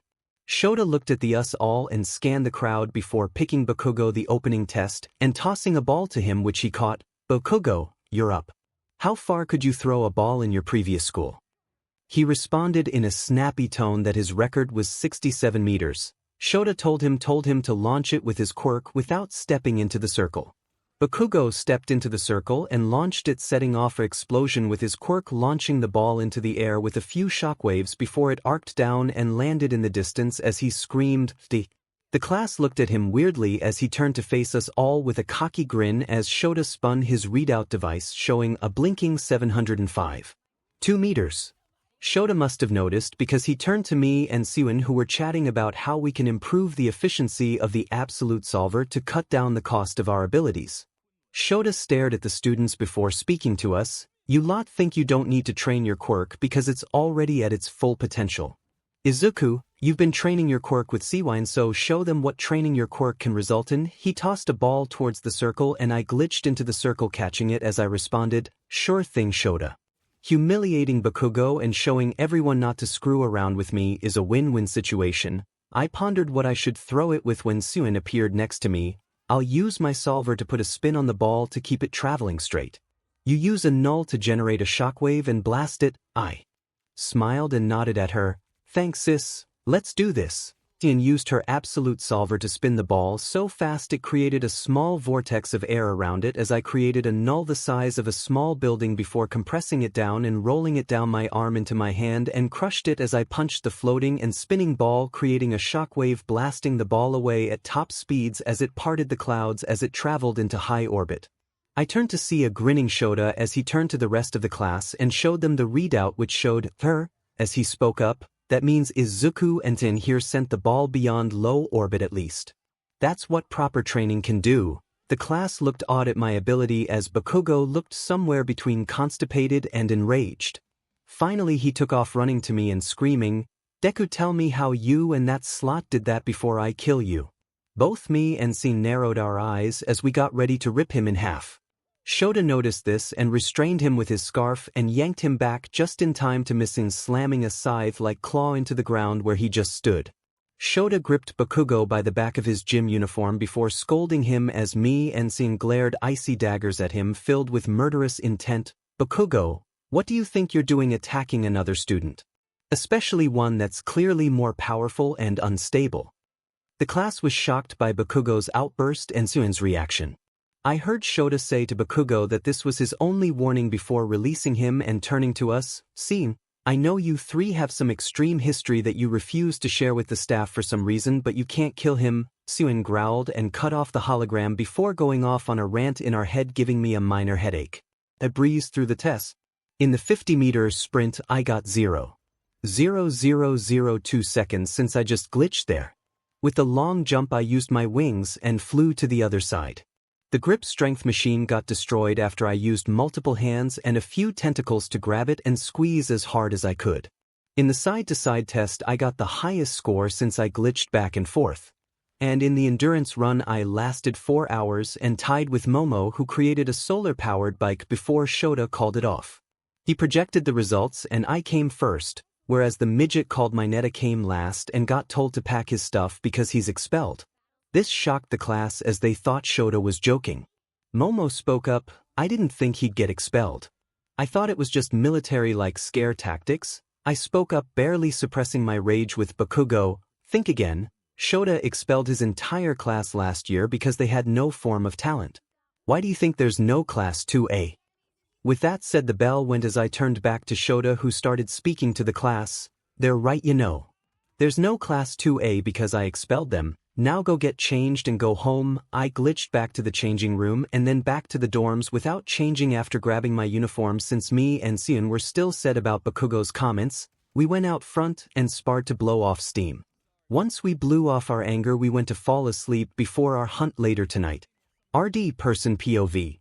Class 1A was currently sat in the lunchroom talking about how fun UA was and how they couldn't wait to have their first hero lesson. Eventually the conversation drifted to each other when Momo Yaoyorozu made everyone go silent with a single question: "What do you think Elliot's quirk is?" That question sparked a new conversation topic as they went back between each other, saying things like a form of regeneration, energy manipulation, telekinesis, some form of quirk that allows them to imagine things into reality for her limbs. Eventually they hit a dead end and started asking things like, "What's up with his quirk and why does he treat it like a person? Why don't they sit with the rest of the class during lunch? Why do they wear both female and male uniforms? Why does he get along with the staff so well, and why does he call Aizawa-sensei Shota?" Throughout the entire conversation Bakugo was deep in thought and silent. Kirishima picked this up and tried to drag him into the conversation, snapping him out of his thoughts. "Hey Baku bro, do you know why Elliot is the way they are? You two have some bad BLD between you, so you must have known them before, right?" With that said, everyone turned to him expecting some big reveal from him. Tokoyami spoke up first after nodding at Kirishima's statement. "I am also curious. You clearly seem to have some form of dark past with the Dark Lord and Lady of Eldritch Chaos. Maybe if you sacrificed yourself to them you would be granted immense power and be forgiven." This unnerved the class as Tokoyami barely spoke in or out of class, and this is the first time they heard him speak so much besides the introductions on Monday, and he just came out with that. Bakugo scowled at the attention before responding to Kirishima, agitated. "What did you call me, shitty hair? I don't know what's up with that DMN Deku. We went to the same preschool and junior school, but as if I'd associate myself with someone like him or that slut he claims is his sister. Also, I'd never sacrifice myself to someone as weak, that stupid shitty nerd featherhead." That got everyone thinking about his response as they all thought unanimously, "He definitely knows something." Eventually Ida stood up and said they needed to get to class before the bell went. Bakugo ignored Ida and just kept eating his food in the cafeteria as the others left. As they were walking back to their homeroom, they were talking about what they thought their last lesson of the week would be, since it was just a blank space on their schedules. When they got back to the classroom, they were greeted to a sight that shook them. Aizawa and the Elliot duo were chatting and joking with each other like friends would while smiling while drinking something they couldn't see. This took the class by surprise as they'd never seen any one of the trio act so friendly with another person, smiling and having banter. They stood rooted in spot, unable to speak, as Izuku pulled out a bottle of half-empty tequila and an almost empty bottle of vodka as he topped up their drinks individually with generous amounts after Aizawa chose the tequila while Izuku used the last of the vodka before crushing the bottle into a ball and eating it. Aizawa simply shook his head with a small smile as he spoke, stating how he didn't understand how Izuku or 𝗏𝗏𝗧𝗏𝗏 could stand such strengths of alcohol before asking why was they drinking. On campus anyway. Izuku shrugged in response and explained 𝗧𝗏𝗧𝗟𝗘 is a hologram and he has a different anatomy allowing them to process it so fast they physically can't get drunk from any alcohol. Before they turned to Aizawa and asked why he cared about underage drinking when he knows the crimes they commits on a somewhat regular basis. The class became alarmed at this information as Aizawa shrugged back and explained those crimes are to help them and clean up a mess that no one else will, so in 𝗏𝗧𝗏𝗧𝗏𝗏's terms it's a win-win. The class now had their senses back and decided to stay quiet to see if they could find out any more information about Izuku or their quirk. After 5 minutes of silence and listening to the three bicker playfully and joke with each other, Izuku was about to finish a dark joke, but the bell went off signaling the end of lunch as Bakugo finally turned up and barged past the class shouting about letting him in and telling them to move before taking his seat. The class was disappointed they couldn't eavesdrop for more information as the rest of the class filtered in and took their seats. Izuku's POV. It's finally Friday, finally the end of the school week has arrived. It was lunchtime and I was currently sat in homeroom with 𝗧𝗱 and 𝐶𝐻 as all three of us were talking with each other and enjoying some coffee and some original Mexican tequila for 𝗧𝗱 while me and 𝐶𝐻 were drinking a mix of Grey Goose vodka, oil and BLD from a teacup. 𝗧𝗱 spoke up after I gave him a generous helping of tequila which he shook his head at before he smiled gratefully at me for, "Problem children, I don't know how you stand that stuff at your age, it's like 43% alcohol. Why do you have alcohol on campus anyway?" I shrugged in response as 𝐶𝐻 just drank from her teacup. Well, 𝐶𝐻 here is a hologram right now and our anatomy is vastly different from a typical non-mutation quirked human, so it's literally impossible for me to get drunk off alcohol.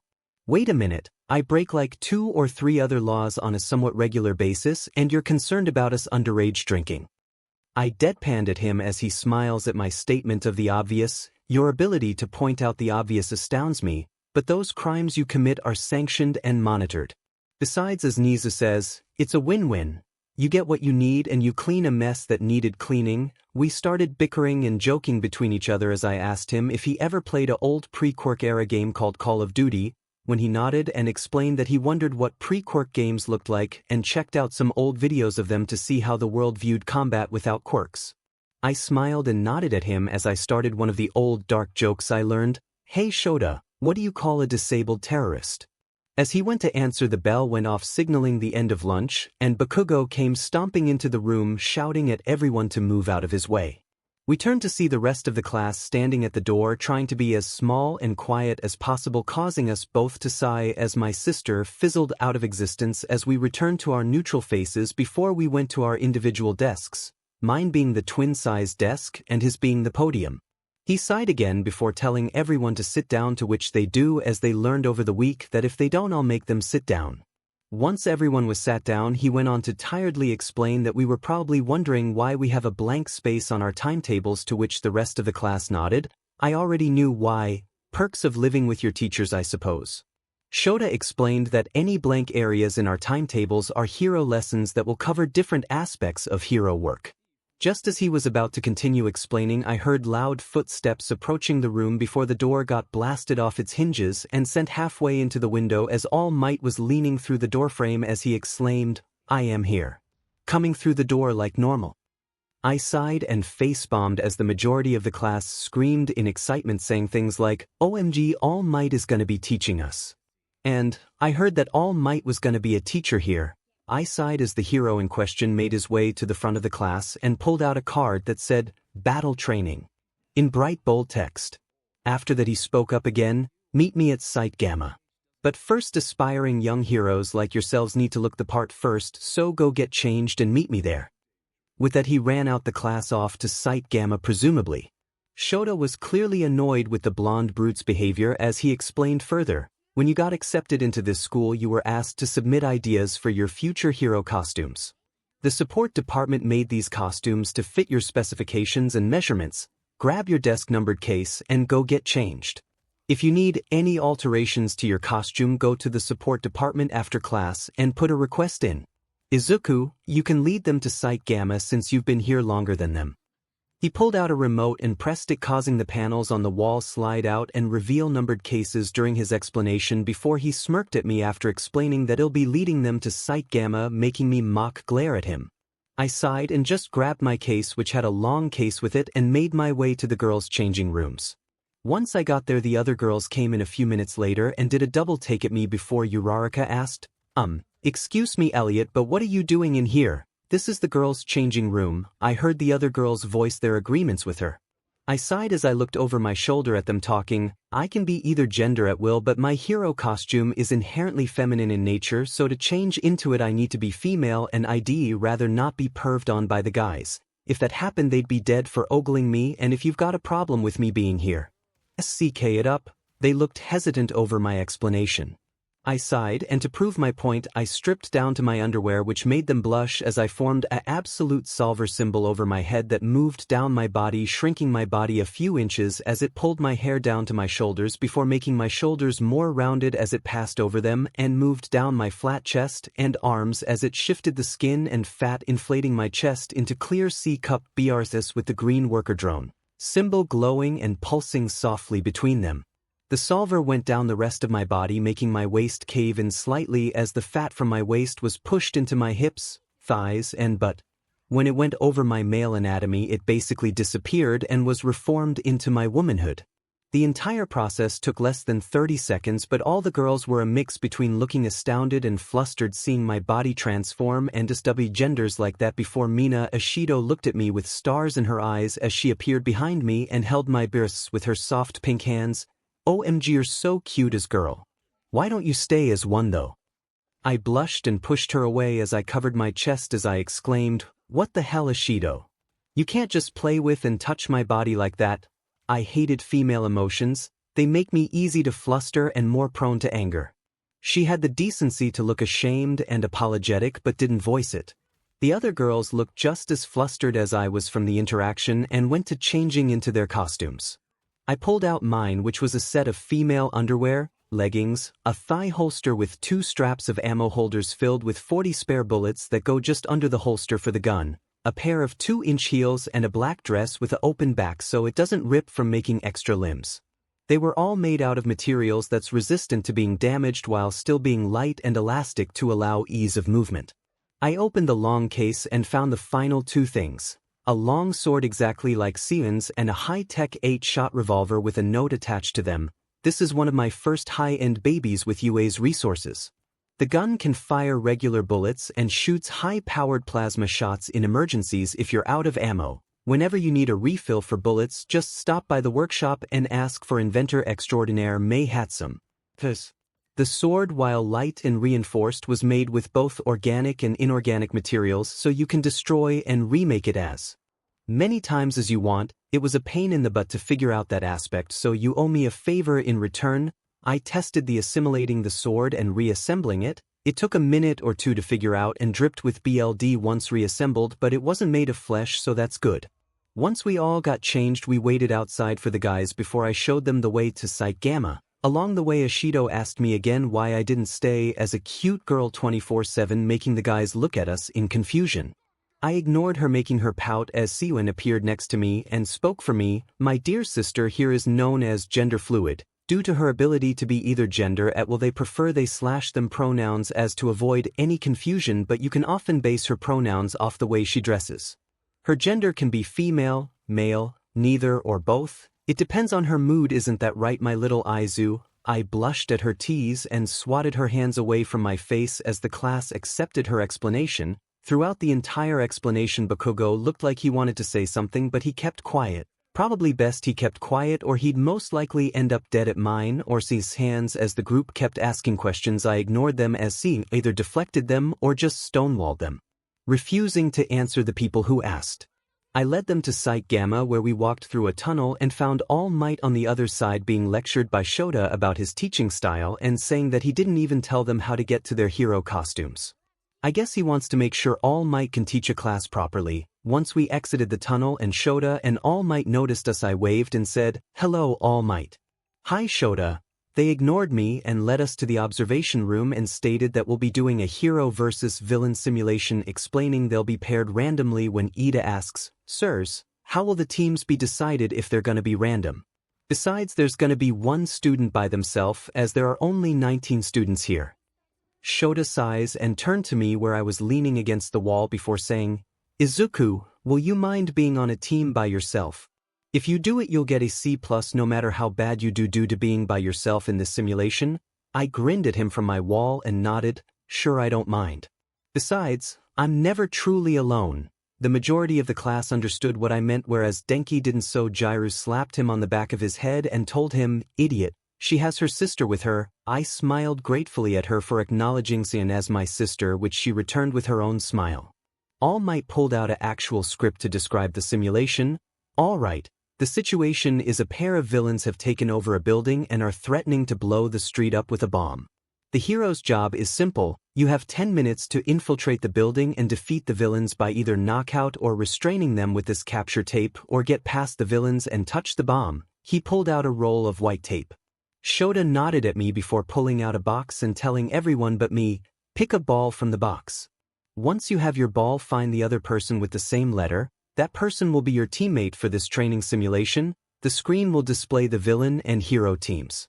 They'll also display which team you'll be facing. After everyone picked their letters and were input into the computer as it produced the results, heroes villains 𝗧𝗪𝗧𝗟𝗘 Todoroki and 𝗧𝗧𝗏𝗄𝐻 Shoji Team B vs 𝗧𝗏𝗡𝗄 Ojiro and 𝗏𝗏𝗏𝗄𝗏 Team I 𝗧𝗏𝗏𝗄𝐻 Tokoyami and 𝗧𝗏𝗏 Azui Team H vs 𝐼jiro Kirishima and 𝗏𝗏𝗏𝗏𝗏𝗏 Team J Denki Kaminari and 𝗏𝗏𝗏𝗏𝗏𝗏𝗏 Team G vs Momo Yaoyorozu and 𝗏𝗏𝗏𝗏𝗏𝗏𝗏 Team C Yuga Aoyama and Mina Ishido Team E vs Rikido Sato and Koji Koda Team F Izuku Elliot and 𝐒𝐮𝐦𝐦𝐚𝐫𝐲 Elliot Team A vs Katsuki Bakugo and Tenya Ida Team D. Each team took their turn and got their grades. Team B got a B-4. Todoroki's strategy of freezing the building. They lost points due to lack of teamwork and putting the other team at risk. Team I got C+ due to the fact they came up with a strategy, however they had no counter to Todoroki's quirk after knowing what it does. Team H got a B+ due to their teamwork and strategy of Azui going to the electrical box and dimming the power to the lights, giving Dark Shadow a boost in power. However, they lost points due to collateral damage when Dark Shadow made part of the building collapse. Team J got a solid B due to their cooperation and teamwork to push back Dark Shadow, but ultimately left the bomb alone, leaving Azui to sneak in and touch the bomb. Team G got a C due to Kaminari using his quirk to the limit and burning Jiryu in the process by accident. The only reason they didn't fail is due to Jiryu using her quirk appropriately to check which floor the villains were on and performing reconnaissance even though they got captured. Team C got E for their teamwork and combining their quirks to make floating traps that set of Kaminari's quirk, which got Jiryu hurt and gave them an opening to capture them, which resulted in their victory. Team E got a B+ due to using teamwork to secure the enemy team with minimal harm by trapping them in a room by destroying the doorways after taunting them and leading them into a separate room before claiming the bomb. Team F failed since they both abandoned their bomb after a simple taunt and weren't taking the simulation as serious as they should have been. RD Person POV. Now it was time for the most anticipated simulation of the lesson, a fight between two extremely powerful and unstable members. An unstoppable force and immovable object. The rest of the class were tense yet excited, whereas the teachers were worried with how Izuku and 𝗏𝗏𝗏𝗏 would react. After living with them for 2 weeks, most of the staff knew when the duo were ready to either kill or seriously damage something. And the look of pure sadistic glee shone clear and bright in Izuku's and 𝗏𝗏𝗏𝗏𝗏's glowing eyes and pearly white teeth that showed from the face-splitting grin which illuminated the dark corner they placed themselves in as they giggled with pure joy at the situation, staring right at Bakugo as if planning the best way to kill him and make it a long, painful experience for all the years of abuse and the fact he literally put Izuku on her deathbed. As a kid, Bakugo was looking back at Izuku with nothing but pure rage and a slither of fear of what was about to happen to him if Izuku or 𝗏𝗏𝗏𝗏𝗏 got the chance. It filled Bakugo with a renewed sense of raging fire in him, thinking the duo were looking down on him.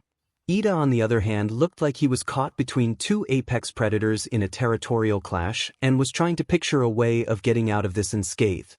With the glare from Bakugo and the sadistic giggles from Izuku and 𝗏𝗏𝗏𝗏𝗏, with the unsaid promises of causing pain to the other, they left for their building. Aizawa was worried. He had seen firsthand how 𝗏𝗏𝗏𝗏𝗏 and Izuku reacted around Bakugo.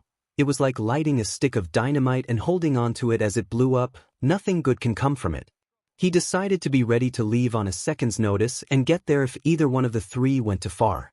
Izuku's and 𝗏𝗏𝗏𝗏𝗏's POV. We narrowed our eyes at Bakugo. The fact that God gave us a chance to finally get revenge on our tormentor was truly a gift sent from the heavens. Bakugo and Ida went into the building while we waited outside the building, coming up with a plan to truly scar Bakugo when 𝗏𝗏𝗏𝗏𝗏 gave me an idea, one that would truly stay with Bakugo for the rest of his pitiful life. After 5 minutes of waiting and ironing out the details for the plan, we heard the buzzer and a hesitant 𝗏𝗏𝗏𝗏𝗏 say over the earpieces, "The heroes can enter the building." I grinned and felt seen, filled with anticipation and excitement as she appeared next to me once I entered the building. Observation Room. Aizawa's POV. This match is gonna go bad, I can feel it in my stomach. The rest of my class can tell there's bad BLD between Izuku, 𝗬𝗏, and Bakugo, but none of them know the depths of it. Neither do the rest of the staff know, but we know it's bad. Izuku never speaks about it and actively dodges the questions with a dark look on their face while 𝗬𝗏 doesn't answer, and all she says is that it isn't her place to say with a sad look on her face. I spoke to All Might loud enough for the rest of the class to hear. Listen, All Might, we need to be ready to jump in and break this up in a second's notice. The bad BLD between these three is severe and you know it, so be ready at a moment's notice. He nodded with a serious look on his face. I picked up the mic as I watched Izuku and 𝗬𝗏 giggling about something with a look I recognize from their hunts, one that promised pain and agony. I hesitated for a second before speaking into the microphone. The heroes can enter the building. I watched as they entered, and that sense of foreboding only got worse as the pit in my stomach got deeper. This is gonna go horribly. Control yourself, problem children. Izuku's POV. I walked into the building with a grin on my face, giggling madly at the plan me and 𝗬𝗏 came up with when I noticed cameras and asked 𝗬𝗏, can we use those? She confirmed that we can, making me grin and point her absolute solver at it. Meanwhile, in the observation room, RD person POV, the screen started glitching and filled with lines of yellow code before the code finally flashed a yellow absolute solver symbol. 𝗬𝗏 spoke over the speakers, sorry, but I'm borrowing your cameras for this exercise since my sister needs some eyes and ears in the entire building. The class looked shocked at what 𝗬𝗏 did as Aizawa commented, it's a smart move. With access to the security cameras, she can provide Izuku with constant live support and information on the other team's movements and plans. Just as he said that, they say a camera zoom in on a arguing Bakugo and 𝗧𝗍. Meanwhile, with Bakugo and 𝗧𝗍 were arguing in a room on the 5th floor. We need to come up with a proper plan. Bakugo scowled at 𝗧𝗍 as he chopped his arms around before Bakugo snapped back at him.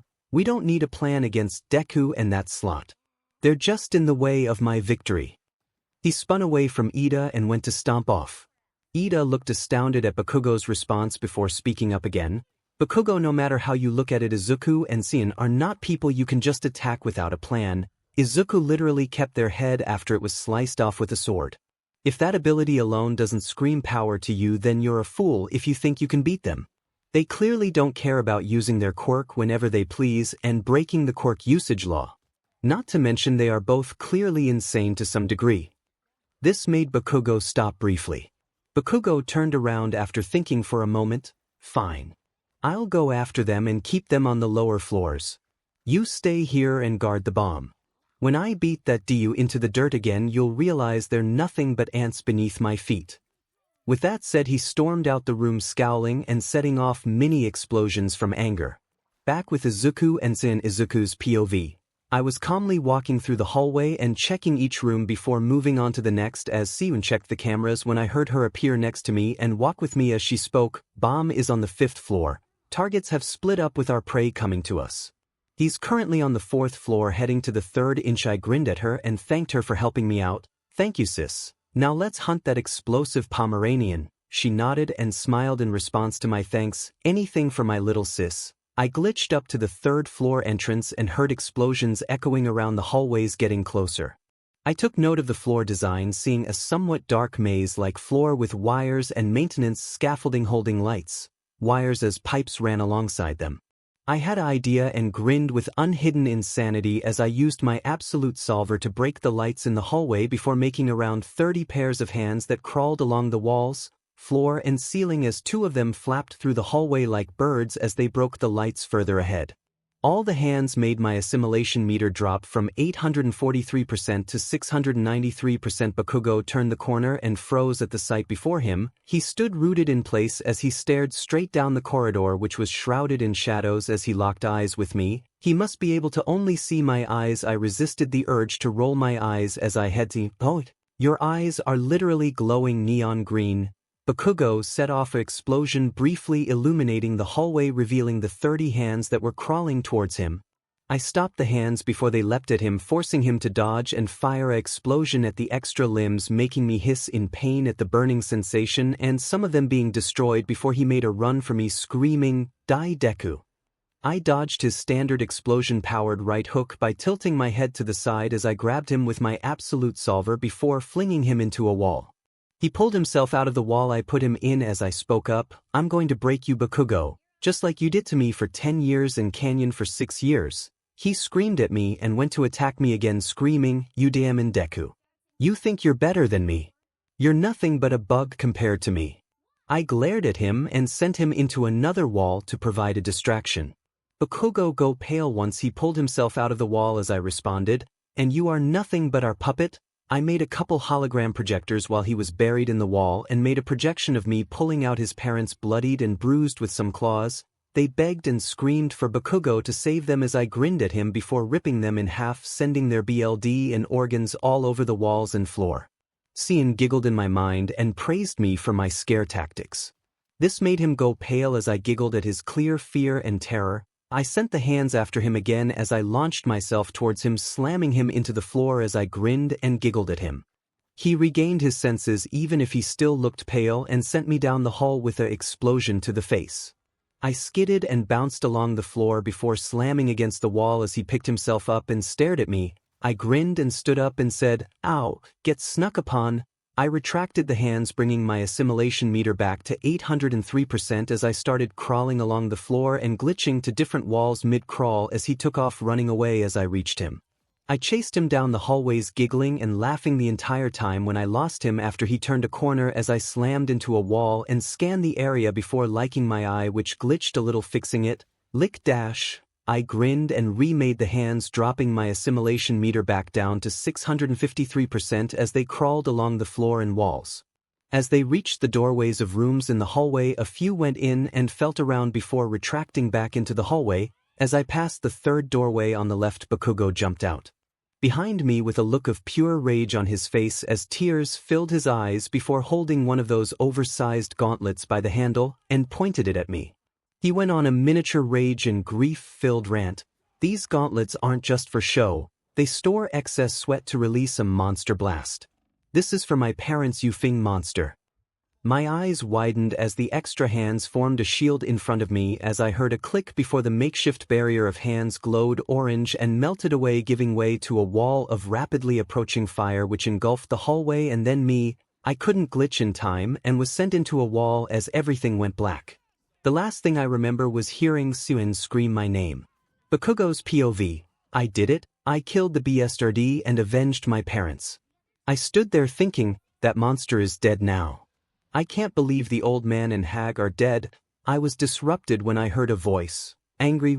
"You think that killed us?" The smoke cleared to reveal a gruesome and disturbing sight. Izuku stood there, missing part of her chest, her arm and part of her head and one of her eyes. She was looking at the ground before her head snapped up, revealing a lone neon yellow eye staring at me. She took a step forward and I took one back. She did this a few more times and I stepped back with each step. A reddish-silver liquid seeped from her usually fatal wounds before taking a rough shape and becoming more refined and detailed before it solidified and dried. Now she looked as good as new. Even her previously burnt and torn dress was fixed.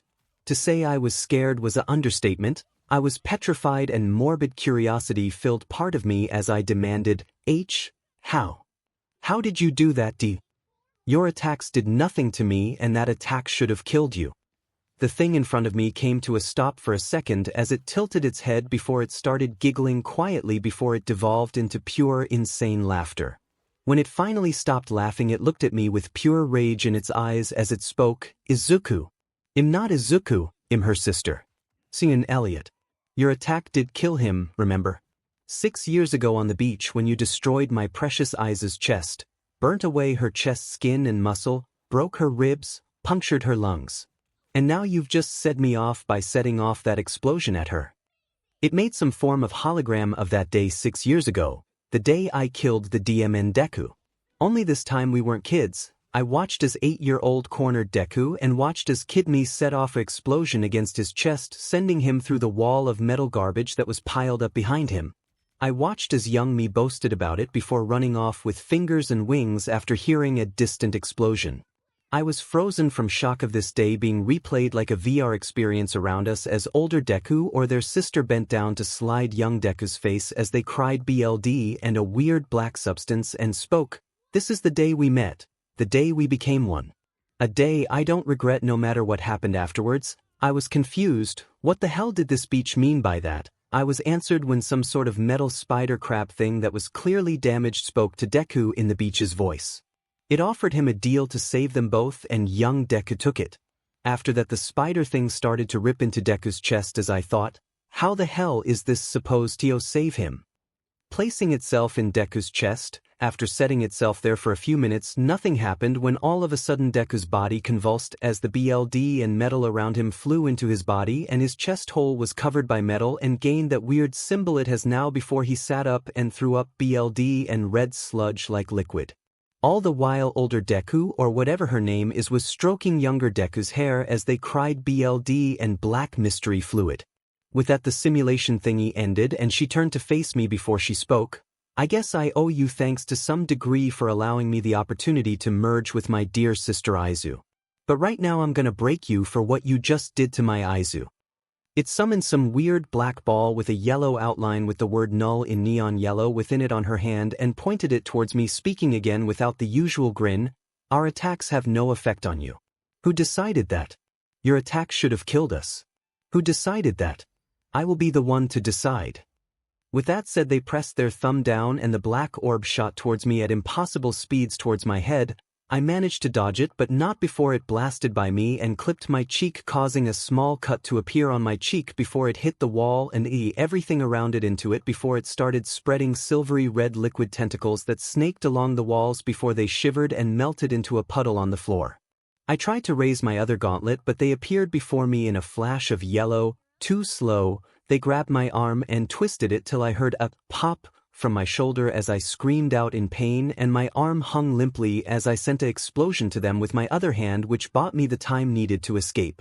I ran. I never ran so fast in my life. I didn't care if they weren't behind me, I just had one thought in my mind and that was, I gotta get out of here. Meanwhile in the observation room person POV.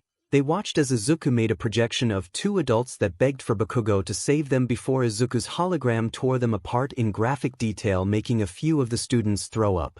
The room watched as Izuku got blasted into a wall and when they pulled themselves out of the wall missing body parts and watched as they healed and their heads snapped up showing vibrant yellow eyes instead of green. The room was silent at the revelation that Bakugo killed Izuku 6 years ago before the class started screaming about what was just revealed before the two teachers screamed for them to be quiet, which quieted the room. They continued to watch as 𝐒𝐮𝐦𝐦𝐚 made a projection of a beach. They all watched as a young Bakugo corner and blow young Izuku's chest open with his quirk with horror wondering why he didn't regenerate like usual.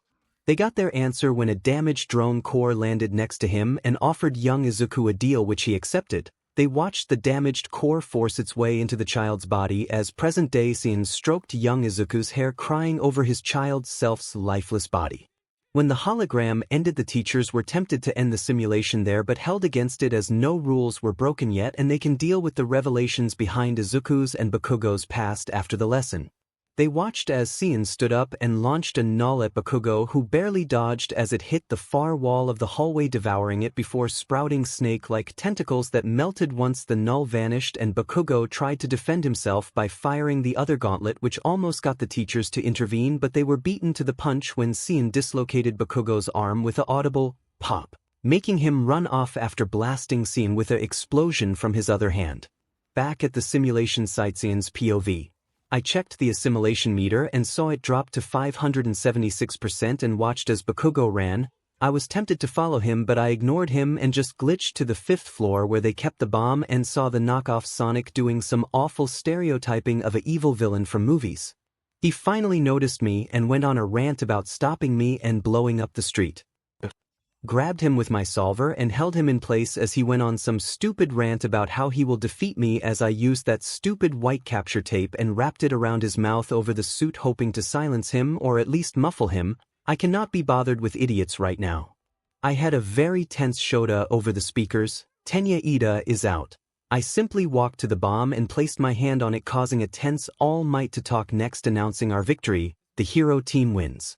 If you have any non-major injuries, go to Recovery Girl after you come back for your grades. I let go of my solver's hold on the Sonic ripoff and glitched back to the observation room, scaring half the class there as they stared at me tense and nervous, while some of them looked sick and others just avoided looking in my direction.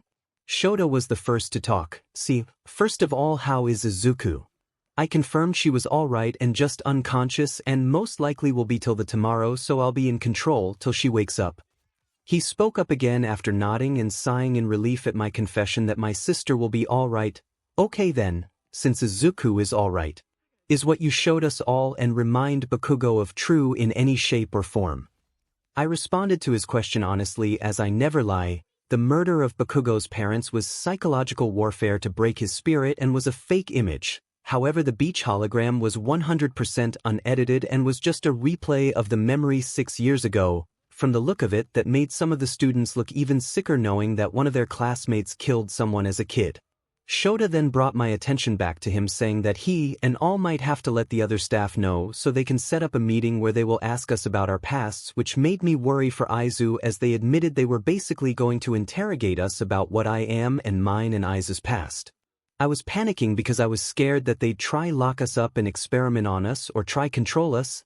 I refused to become some SLV or experiment again, and I'd never allow my dear Izu to go through it either.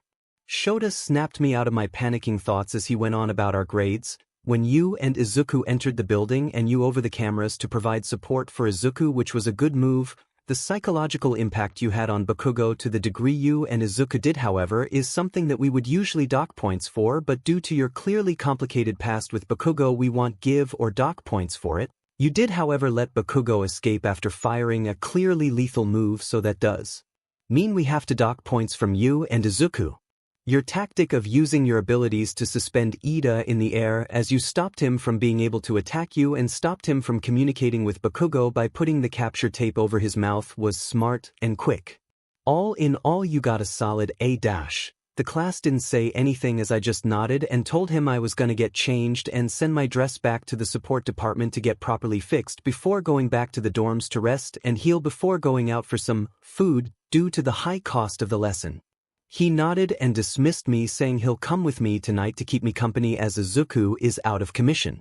With that I left after a few classmates tried to start a conversation with me, but I ignored them as I glitched to the changing room and getting changed and taking Izu's and my hero costume with us, deciding to get it fixed tomorrow after our interrogation/meeting before I headed back to the dorms to going into a 3-hour rest PRD while our core does a diagnostic scan on Izu's code to make sure nothing is damaged and our body too. Make sure it was properly healed and functioning fine. With that done, I went into my rest CYCO. Meanwhile, in 𝗧𝗪𝗧𝗏𝗧𝗏 office RD person POV, people could be found as 𝗧𝗪𝗧𝗏 watched his computer intensely while Aizawa and All Might sat there waiting for 𝗧𝗪𝗧𝗏 to finish watching the last battle simulation. Once the video ended, 𝗧𝗪𝗧𝗏 sighed and rubbed his snout before Aizawa was the first to talk. As you can see, the three of them clearly have a dark past. So dark that Bakugo literally killed 𝗧𝗪𝗧𝗏 as a kid. This could be just one of many scenarios where Bakugo has wounded or tormented 𝗧𝗪𝗧𝗏. If it wasn't for 𝗬𝗏 showing up when she did, 𝗧𝗪𝗧𝗏 would most definitely be dead. That also brings me on to my next point/question, what is 𝗬𝗏? Because it's clear she isn't a quirk. It also explains why she and 𝗧𝗪𝗧𝗏 can do so many things and why she and 𝗧𝗪𝗧𝗏 insist that she should be treated like a person. She also confirmed that the entire beach hologram actually happened. All Might chimed in next, saying, "Can we really trust 𝗬𝗏 when she said she didn't lie? I've got a detective friend who has a lie detector quirk who also knows about my quirk, so he can be trusted with secrets." I say we invite him to the meeting tomorrow to confirm what she and 𝗧𝗪𝗧𝗏 say as a precaution. 𝗧𝗪𝗧𝗏 sat and listened to both of them before finally speaking up and voicing his own opinion. Look, at the end of the day, if 𝗬𝗏 showed us the truth, we have a criminal in our school. I'll look into Bakugo's past schools and dig up any CCTV footage I can, but you should call your detective friend anyway, All Might. However, Aizawa also brings up a good point. If 𝗬𝗏 isn't lying about their shared past, then she's not a quirk, and it rules out the possibility of 𝗧𝗪𝗧𝗏 being an agent of AFO, but it also means that any form of quirk nullification won't work on them, which could be problematic in the future if 𝗧𝗪𝗧𝗏 and 𝗬𝗏 turn to pure villainy. On the other hand, if they stick to the path of the hero, they could be a key advantage against AFO. They have no quirk to steal and are clearly a force to be reckoned with. We will try to uncover more about them in the meeting tomorrow, but we can't push too hard lest we risk them going AWOL. Now Aizawa, I believe you're going out with 𝐒𝐮𝐦𝐻 tonight for a larger than usual hunt, right? Aizawa nodded, saying 𝐒𝐮𝐻 needed to, as her reserves got used up quite a bit after the lesson, and Nizu started talking again. Good, see if you can find anything else out, but don't push too hard. You two are dismissed now. With that, All Might and Aizawa left the room, leaving Nizu to contemplate the mystery that is 𝗧𝗑 and 𝐒𝐮𝐻 as he looked into Bakugo's past schools and tried to dig up any CCTV footage he could find. He was shocked by what he found and placed them all into a secure folder and transferred the file to a USB he kept on his keys.